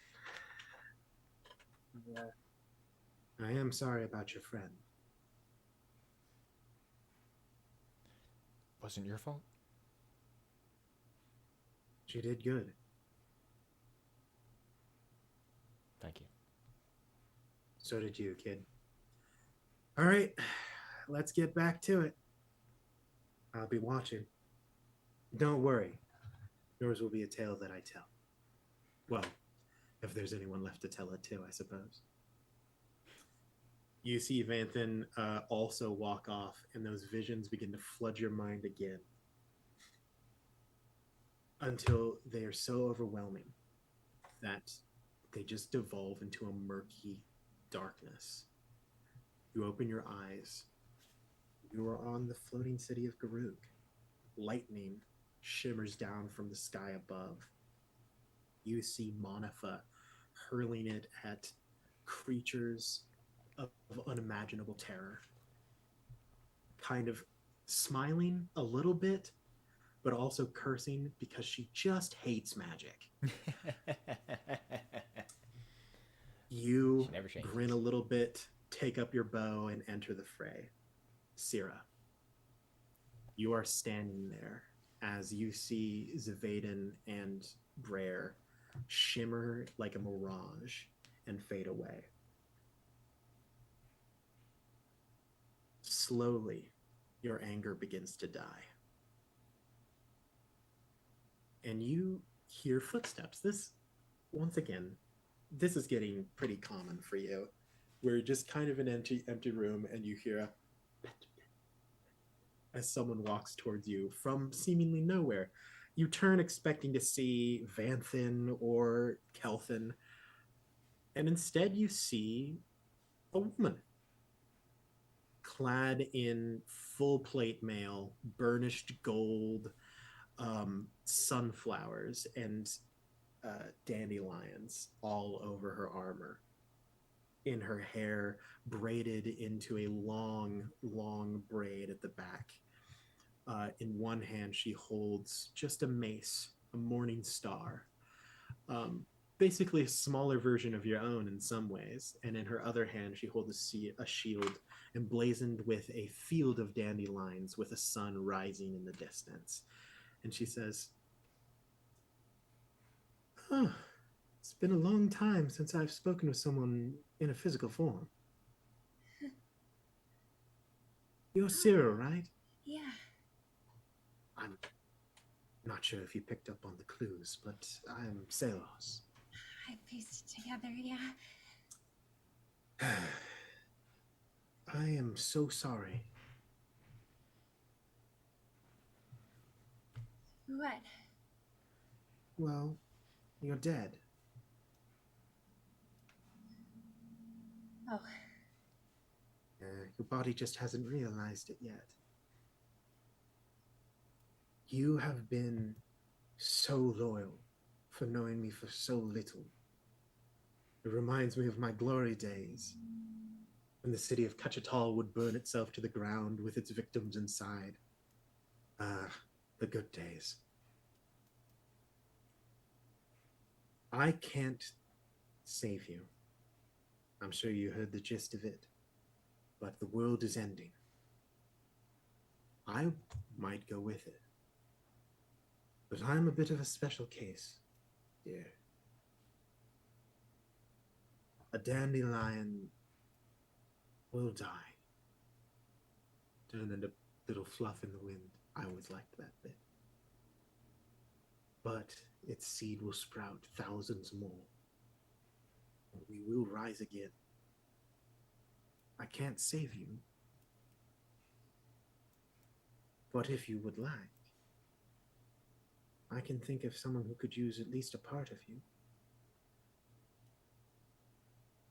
what do you Would mean? you be all... I can't reincarnate you or anything like that. That would be unfair. It would be cheating, and you would probably die anyway. But with your help, I could save someone and give them a better shot. Okay. Let's go into a new world. The sun will always rise again. Okay. She holds out a hand, the shielded one. She takes it. You walk off into the distance, eventually turning into nothing but dandelion flowers on the wind. It is unknown to the people. They stopped keeping track of time after the calamity. There was no need to keep track of the day when there would be no one to remember it tomorrow.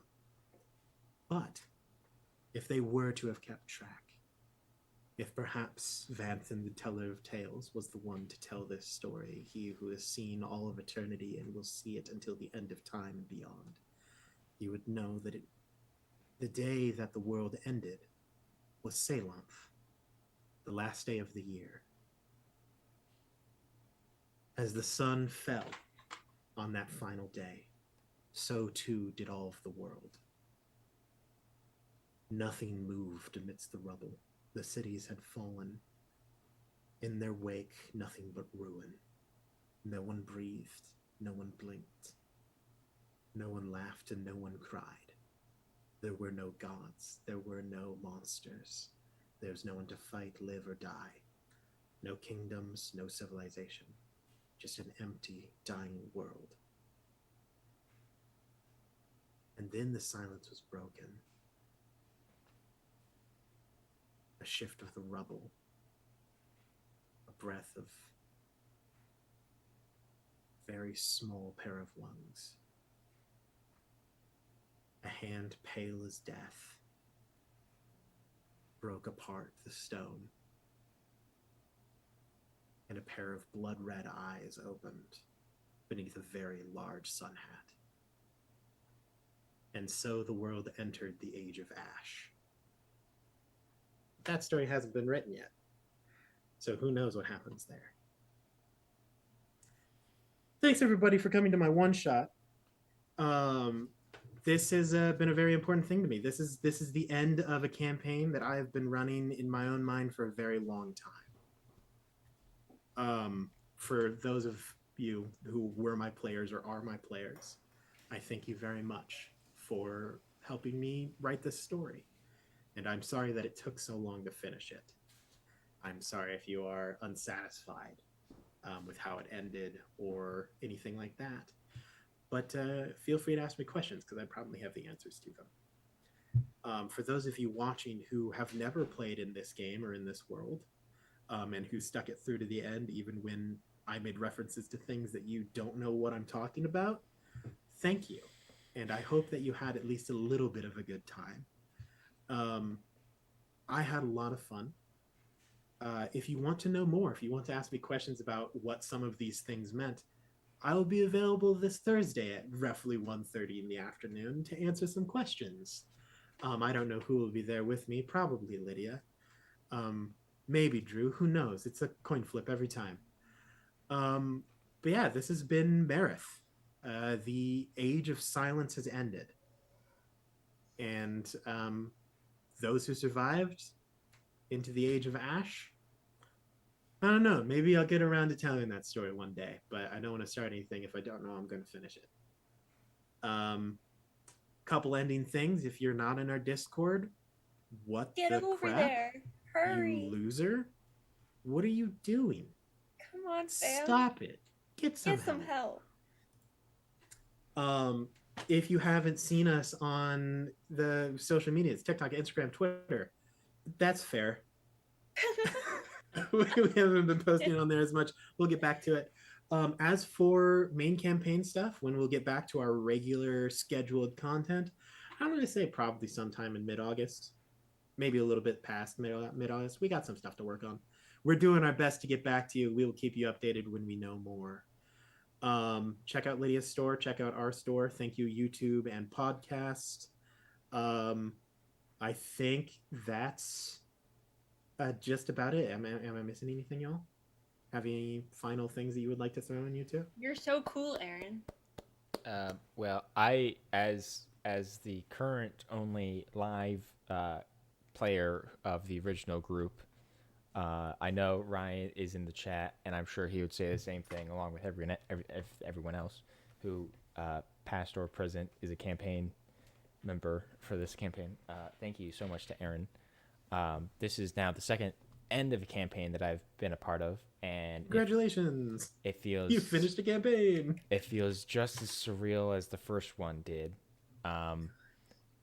Which is crazy because we had like a 4-year hiatus on this one. Yeah, right. And well, I want to extend my deepest thanks to you, Aaron, because for telling an absolutely fantastic story.